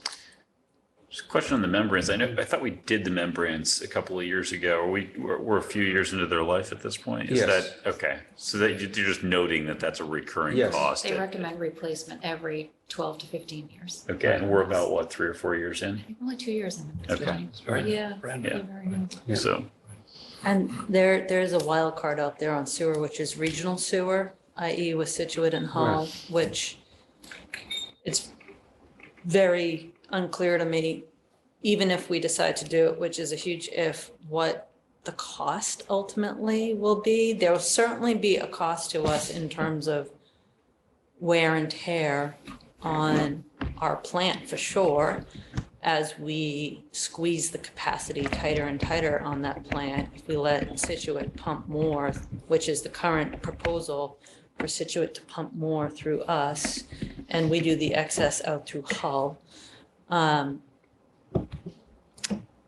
It's just not clear, but I do want to put it out there that that's something that I know the sewer commission has been talking to Situate about. We've had one, if not two, select board members previously talking with Situate. We'll see what happens. Okay, so I'm going to add that to the list. Yeah, Additional I don't sewer. have any As a sense of bullet. price on that one. Right. Other comments? Okay, good. Next one, please. All right, roadways, this is cost for our public roadways. Private ways are not included here. We just received the road survey, and off the top of my head, I can't tell you what the different breakdowns were, but there are 5 categories of roads. Those that are perfection, no need. Those that might need very minor, like crack sealing, what have you. Routine maintenance to just keep the roads, which are in decent shape, up at $500,000 per mile. Minor rebuild, which takes the road surface down to a substrate, but not down to the dirt, And then major rebuild, which takes the roadway all the way down to the dirt, the gravel, and rebuilding up layer by layer. The road survey provides the number of miles for each of those categories. I don't want to go by memory as to how many for each, just I have noted them. We can certainly flesh out this slide with what the road survey is showing. And then sidewalks and fencing at $1 million per mile. We could lay out a list of those areas, those streets in town where sidewalks are proposed so that we can come up with a number. Sidewalks and fencing. So Mike, just a quick update there. We did go back to the consultant to ask them for what a sidewalk survey would cost, like we got for the roads. They quoted us $47,000. And so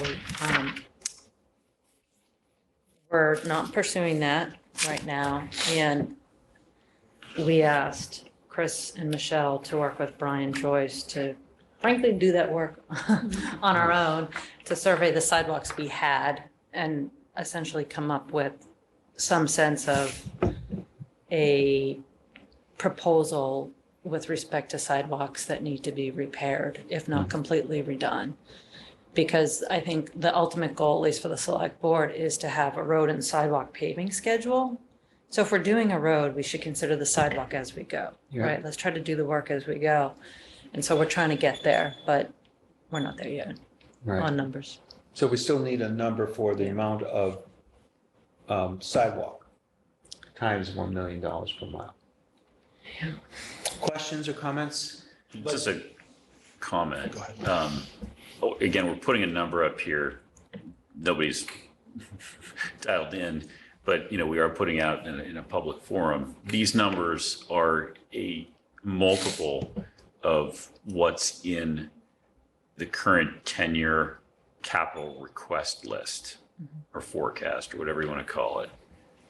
So I just want people to understand these are not in any way, the plan that we put in place, whatever it was about 4 years ago in terms of funding per mile. And it's a massive difference.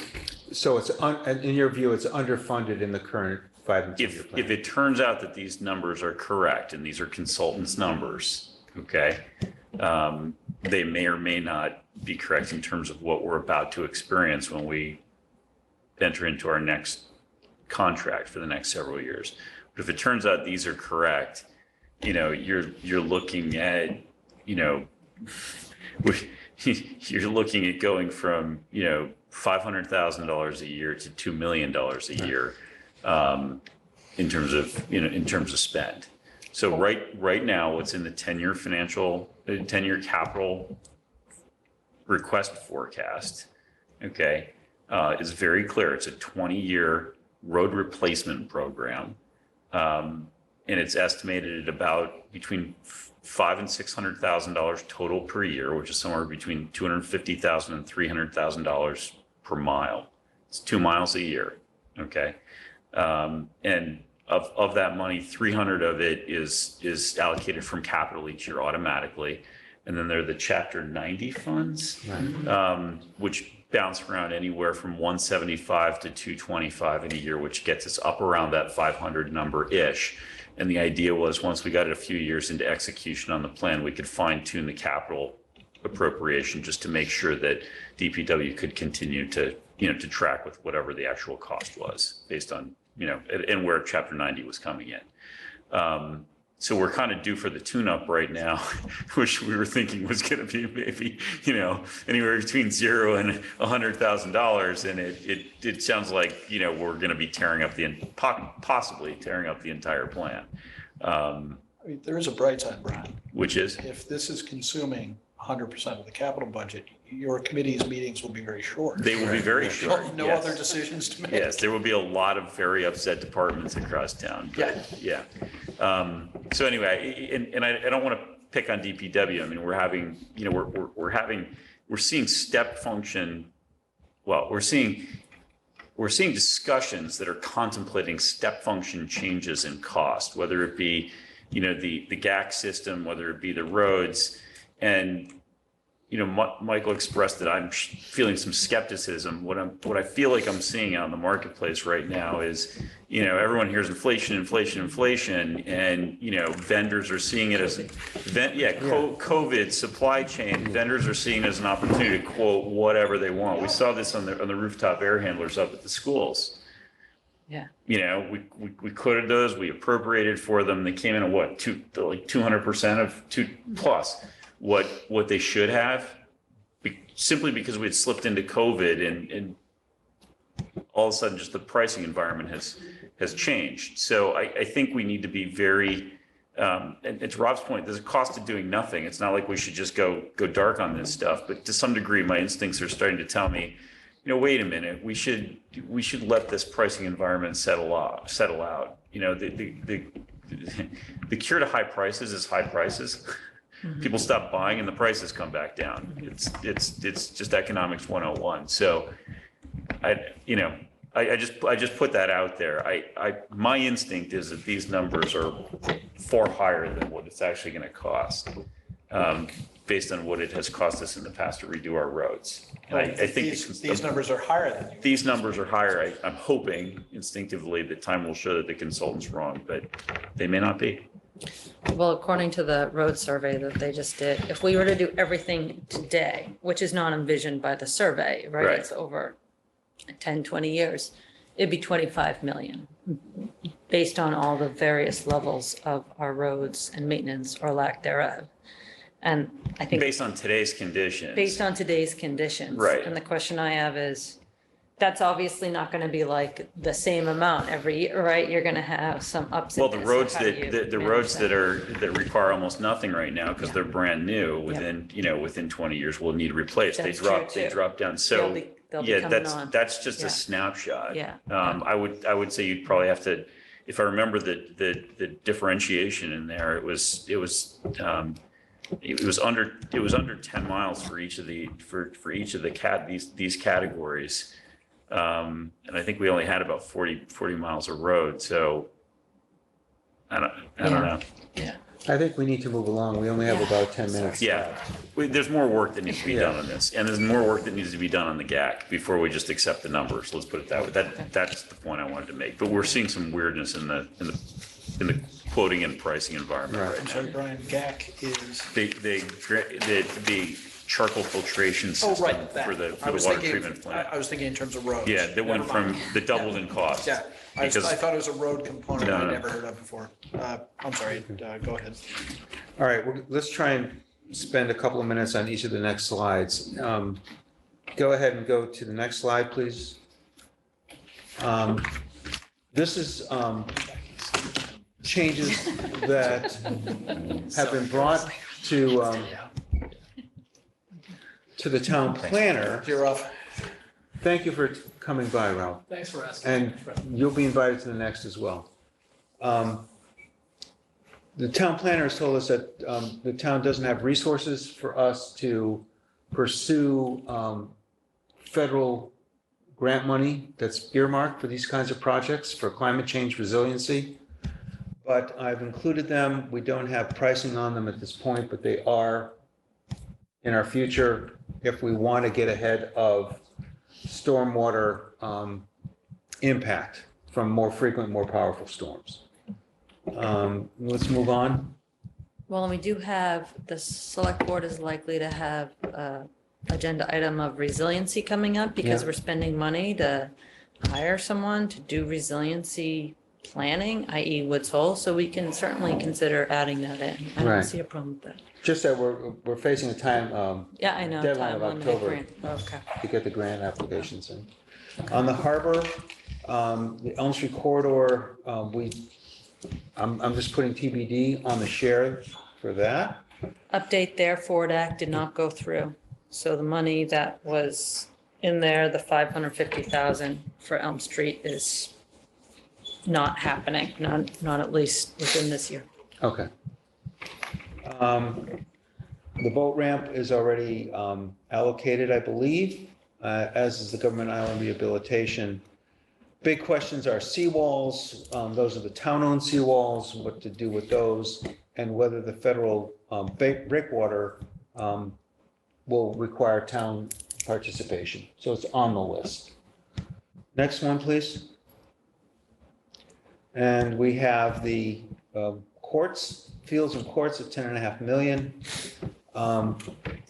So on the question of a rumor town common rehabilitation, I'm not sure if we have any more information on proposals there. What is that? So there's a group in town that would like the town common to be rehab. In what way? Better green space, yeah. A massive private donation could make it happen with naming opportunities. Right. Also, since we're on TV, you know, there are towns that have town halls with family names on them. Right. Just saying. So the Rob Hillman Cohasset Town Common. That went out the window when the Powerball ticket was collected in Illinois and not Right. Weymouth. I'd buy you a town Hingham's hall. putting in place a naming bylaw, There you just go. saying. And then one Can I last ask slide. Can I go, a very quick question, Yeah. Gene? So Chris donated to the senior center? Yes. Chris Senior has donated the senior center. That's good. Right. I, just before we leave, I have a quick question about that court study. Oh, okay, sure. Offline. Yeah, yeah. Go ahead. Mike. Okay. And then finally, IT, we just funded 550,000 to do an upgrade on our backbone. But I'm talking with Ron Menard, these are spends that we could see in the near future, about $1 million. So that's on the list. There might be a wireless tower too in our future. Yes, Town owned? Possibly. Unclear. right, unclear. Still Possible. thinking through it, right? In terms of thinking about a cell tower Oh, yes. near Jerusalem to increase, Yes. enhance, provide Oh, yeah. coverage in the Those first generally an instance. income generator? It would be. Yeah. Yeah. Okay. Uh, Build a there's- tower and hang things, There's pay some to hang red things tape on. we have to cut Yeah, through there. sorry, I don't mean to, No, but it, you know, No, for it'll completeness be and full great. disclosure. Right. we're working towards it. So we've tried to include everything we can think of to make a comprehensive list for potential spends. And this is what we've now delivered. So at this point, we've just got a few minutes left to talk about where do we want to go from here? We have the very important point of what is our debt load? What kind of debt load could we take on? How much can we afford? How much should we afford? And I think that's something we need from, if not the town manager's office, a new finance director. So I spoke to Don today while he was in. Yeah, Oh, okay. sorry, Chris. I spoke to Don today while he was in, and he asked us to come up with a list of exactly what we're looking for. And he's happy to pull the data, provide a one-page spreadsheet for us to help us guide us in the next meeting. All right, so I would ask Rob and Brian, who I think of as our two best SMEs on this, to perhaps draft a request to Don Pyatt. Do you agree that we could ask? Yes, although I Brian think we should get to. Do you agree next- that the guys across the table should do the following? That's Yeah. a great Next, question. next steps from like a procedural standpoint too with the select board on August 23rd. We can discuss that in a second then. Right, I have no issues with Brian and Rob doing work.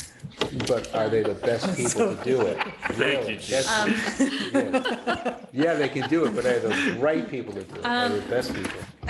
I think so, yeah, and I think Mike Barclay too would probably Okay. provide some Yeah, I wanna- helpful I wanna input. loop Maybe back with Rob, Mike. if you want Yeah. to delegate Yeah. your task to Mike. I'd like to loop back with Mike on I know this. he has a good perspective. He's an incredible talent. So as far as coming up with what our debt capacity is and so on and so forth, should we first identify the projects that we believe our priorities prior to that? Because are we just gonna back into a dollar amount, or are we gonna prioritize project based on need versus based on dollars? I guess is my big question.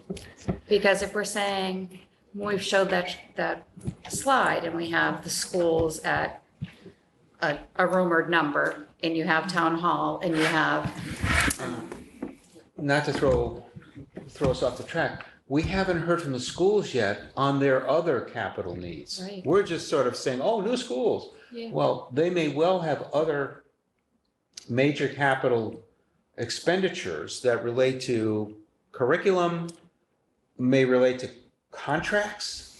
That's not capital, I grant you that, but, No, but it's the biggest single item in the town budget. right, So you're absolutely right. I made my point about this at our last meeting. Yeah. Labor cost is the biggest cost. right. So. we And the can't impact it has act on with- our operating budget. Absolutely. So those are all cogs in the machine that we're trying to define here. I was going to suggest that any committee that failed to attend this meeting would have its capital request deferred indefinitely, but that might be a little aggressive. Right.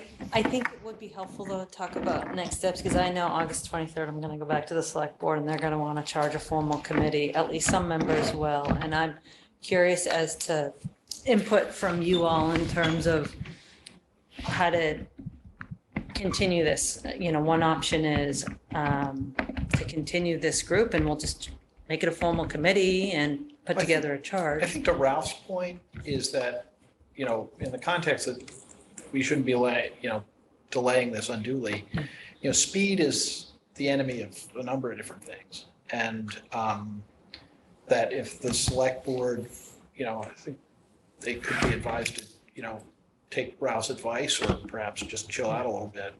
But, you know, a couple of more, I get the feeling in a couple of more meetings, maybe with a couple of more people at the table and also looking at what other towns have done to give ourselves some options. Your question didn't get answered, and it's a really good one, which is how are we gonna, you know, are we gonna look at the available stream of money and then decide what we're gonna spend it on? Are we gonna decide what the spends are in priority? I think that they're almost questions that I can't quite figure out whether I think they ought to be, you know, in silos and then you compare them, but they're too closely related to not, you have to hold both thoughts in your head at the same time. And I think that's really where this committee comes from. I know from comments that Brian has made over the last, you know, in committees, years, and some conversations we've had, and John Chapman and some other folks, that having the numbers available to what's the absolute upper limit of what could conceivably be spent, and what is another expression, the pain point for taxpayers at those numbers, Right. and then to work those priorities into them. So like, you know, town hall, you know, Russ Benetti were here, he'd be telling us possibly, maybe, kind of, maybe certainly, you know, that there's a big number from his group, et cetera. So there are, you know, so the numbers have some, but to your point is that, you know, I think we gather both of those pieces of data, and you've asked the best question. Okay, here's the money, here's what we're gonna do with it. You know, okay, go. And, you know, we cut cards to decide, you know, which capital project we can build or something more sophisticated than that. I was just gonna say, I think it's iterative. I don't think you go down, I don't think one dictates. I think it bounces back and forth until you know, arrive at what you know, the best solution that you can actually afford. Now, how you define what you can afford, you know, is a variable, right? But the starting point to define it is, you know, what's our debt capacity in levy? And then, you know, what do the tax bills look like as we layer on incremental tax burden? At some point you start to look around the room and you're like, taxpayers, you know, we'll do it. People will start looking at each other like taxpayers aren't going to take this. You know, it'll instinctively come. But I think we need that data to go back and forth. Yeah. I mean, if the number said, you know, we have $250 million, you'd say, okay, let's just go do all the projects, right? And the flip side is, if we work in the absence of a budget, you say, okay, let's go do all these projects and the cost is $250 million, which is probably not going to happen. So you need, I think you need both. And Yeah, if I had remembered the word iterative, I would have, my comments would have been a good deal, sort of, but. triangulation, it's No, like, but precisely what what you Brian's- like, what you can afford, what you get. I don't know. It's But it's like Gene's point, Circular reference. just because a mortgage company would have lent me a Right. ruinous amount of money when we were younger, didn't mean that it was a good Right. idea. right, to or that buy you it. did it. Was there a hand?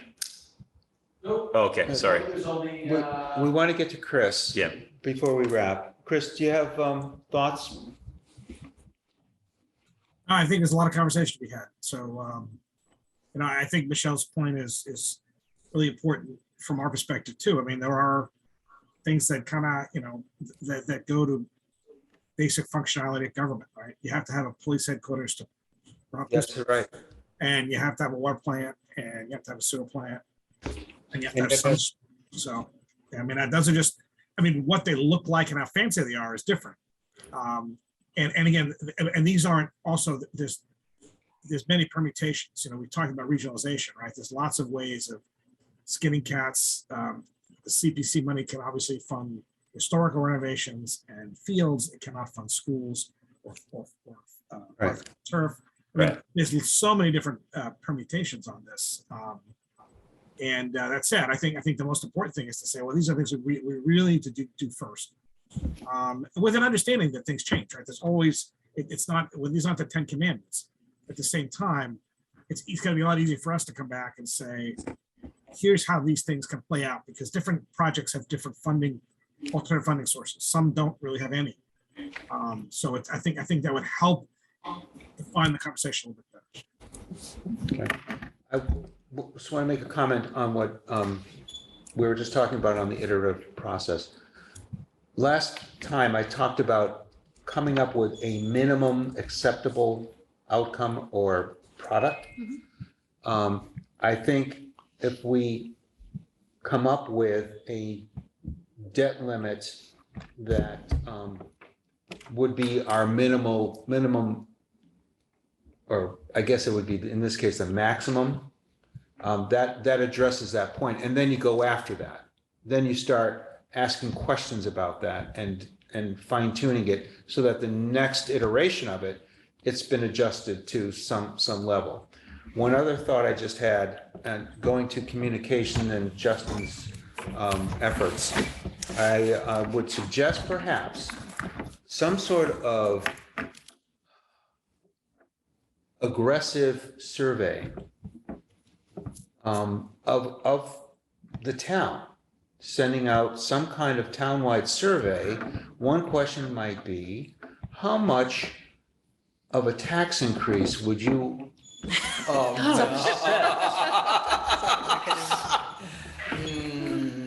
We have to start having voting in this committee Yeah. before we do Yeah. something like that. So no idea is off the table. So I'll just put that No, out you're right there. there. Yep. But that's a way to engage the community. It Is is. where I'm coming, Yeah. where I'm It going is. with this, Yeah. is to have Would you some sort pay of, more for? yeah, to have some sort of to have to get more. Yeah. Yeah, a question that really grabs our citizens' attention. yeah. Leave it at that. It's just after 9:00. Nice, Chris. We have a select board meeting on the 23rd. Do you want any members of this committee to attend that? And then the next question is, when should we reconvene?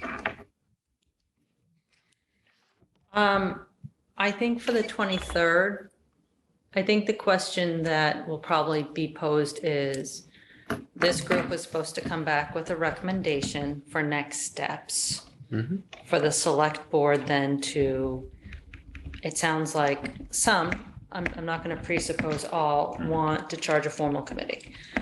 And I think if people have thoughts on that, they absolutely should come. If, this sort of more informal subgroup or subcommittee is, I think, a productive process, we could do that.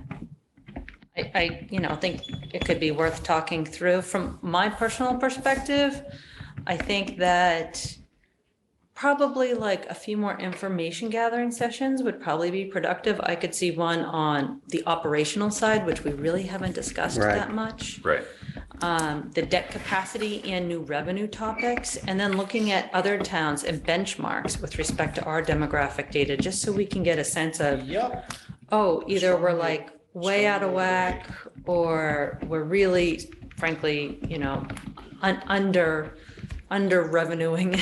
Okay, I'm just gonna say under taxing ourselves, comparatively speaking. And then I think, to your point, Mike, I do think that, and you just gotta be so careful with surveying, but surveying might be or some sort of outbound communications to address some of these, I don't want to say consumer education issues, but like this intangible we're struggling with might be worthwhile to just really think about too.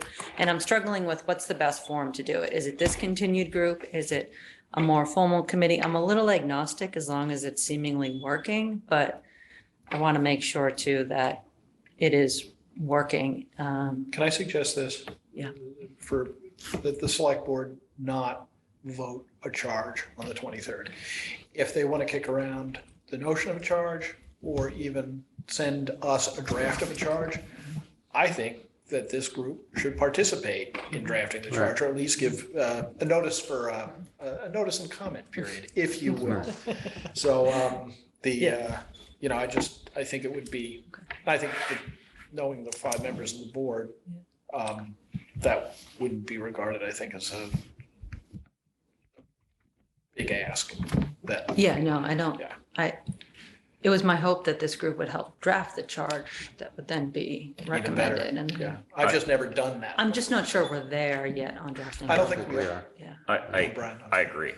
You said it first, you said it second, I'll say it. I completely agree. I mean, this is, right now, this is a discussion forum. And if you look at what happened tonight, you know, it was a discussion. Yeah. It's functioning exactly the way it's supposed to function. We're getting our heads around the issues, the magnitude of the issues, and starting to gel, you know, with regards to what we need to do to sort of attack the problem. I think, you know, sitting down and forming a charge is a little premature. I think you're right. Saying I think you guys are right. You said it before me. I was gonna say, I agree with the fact you agree. Thank you, Brian. It feels early. At some point, this is going to come to a charge, Yeah. but right now it's a discussion and everybody's invited. Right. Yeah. Yep. Chris, do you agree that it's too soon for this group to actually become a more formally charged committee? I think that my better response is I think you're evolving into that point, and I don't think you're there yet, because I don't think you're ready as a group to make the recommendations that I think, based on what I'm hearing, you all want to make. You're not quite ready to define the group yet, I don't think so, or the charge of the group, I should say. So Right. It's evolving, which is the point of this whole conversation, right? Is to Right. get to a place where people say, yes, we're going in the right direction. Right. And the timeline that we had discussed really was to try and have this group, if not, have this group reach some sort of conclusion by the end of the year, as opposed to trying to get something done ahead of fall town meeting. That's off the table completely. And to your point, Rob, you know, speed can be the enemy of good decision-making, Right. or understanding from which you make decisions. So all this to say that perhaps we should come up with a timeline that we feel we can support and what those deliverables should be. Come up with a list of deliverables and then come up with a timeline to make those deliverables. That could be within our next meeting or meetings. And then the question is, when do we want to meet next? Any thoughts at all? And it is 10 past. 2 weeks, 3 weeks, 4 weeks? I don't think we want to let 3 or 4 weeks pass. It's my instinct. I mean, Yeah. Not more than 3. I'm also aware it's the end of August. People may not be available, but I'd suggest, you know, getting back in and continuing the discussion as soon as, Rob and I and Mike Barkley can work with Don to pull the finance materials. It might not be a bad idea to break you up into smaller groups then, because, 2 weeks is a much, Classic disappears the end of August. Yeah. And then the following week is Labor Day. The following Monday is Labor Day. Right. So, it may not be a bad idea to have people break into small groups, and we can work with those groups small on an independent basis to generate facts.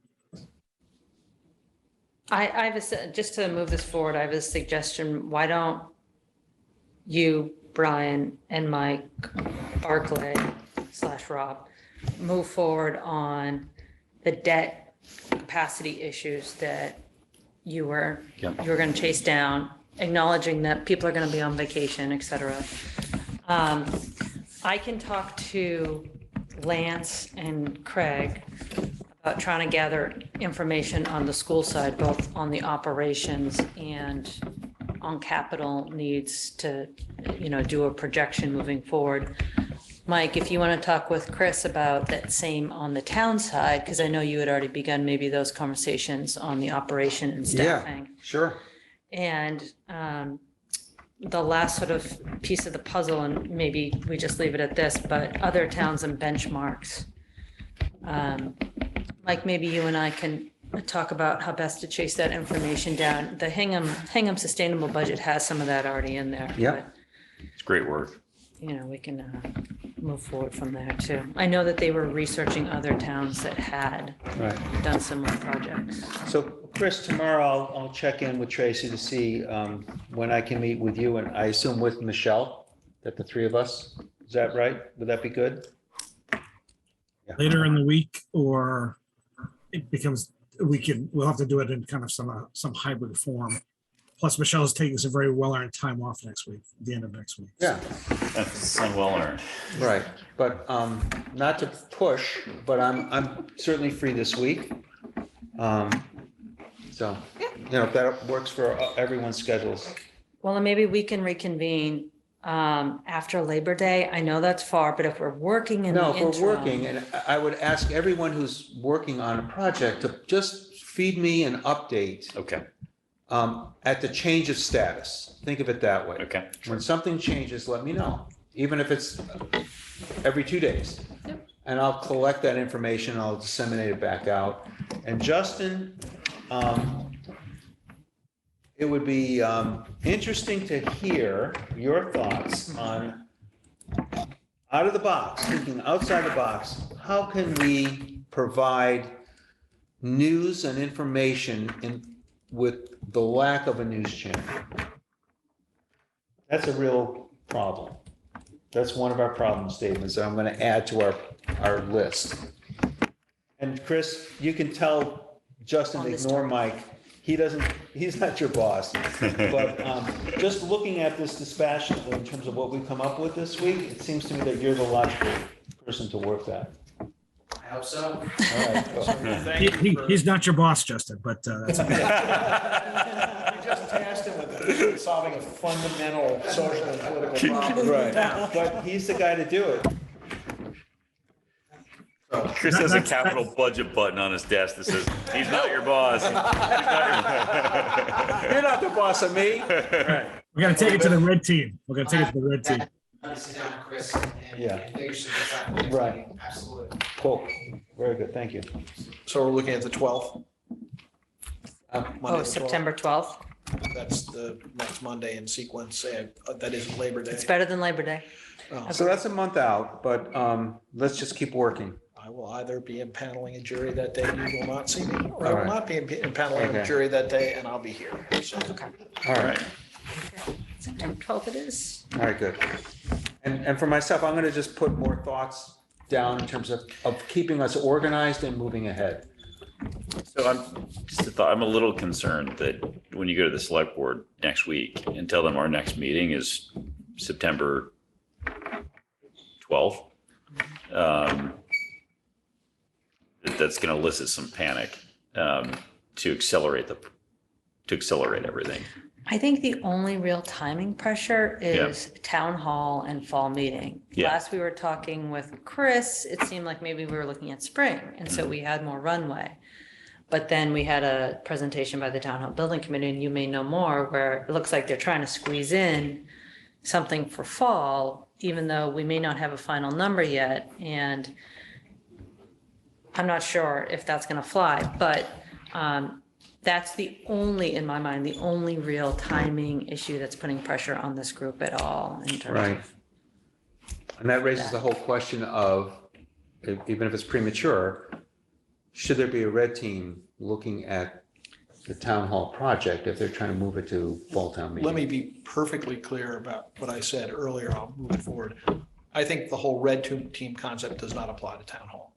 Okay, That would have been something prior perhaps to the last town meeting vote or the last exclusion vote where the town hall project failed.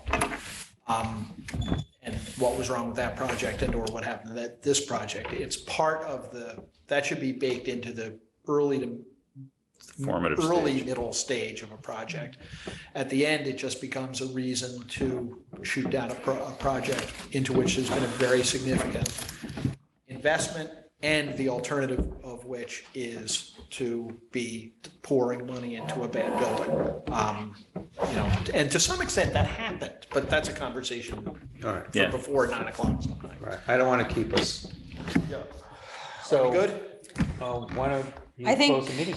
Oh, actually, Brian, you Brian need needs to to close. close. Oh, I need to close capital budget. For which So you actually, lost We don't have a we've quorum. lost our quorum. Right. So are we permanently in session because we don't are. have a quorum to adjourn?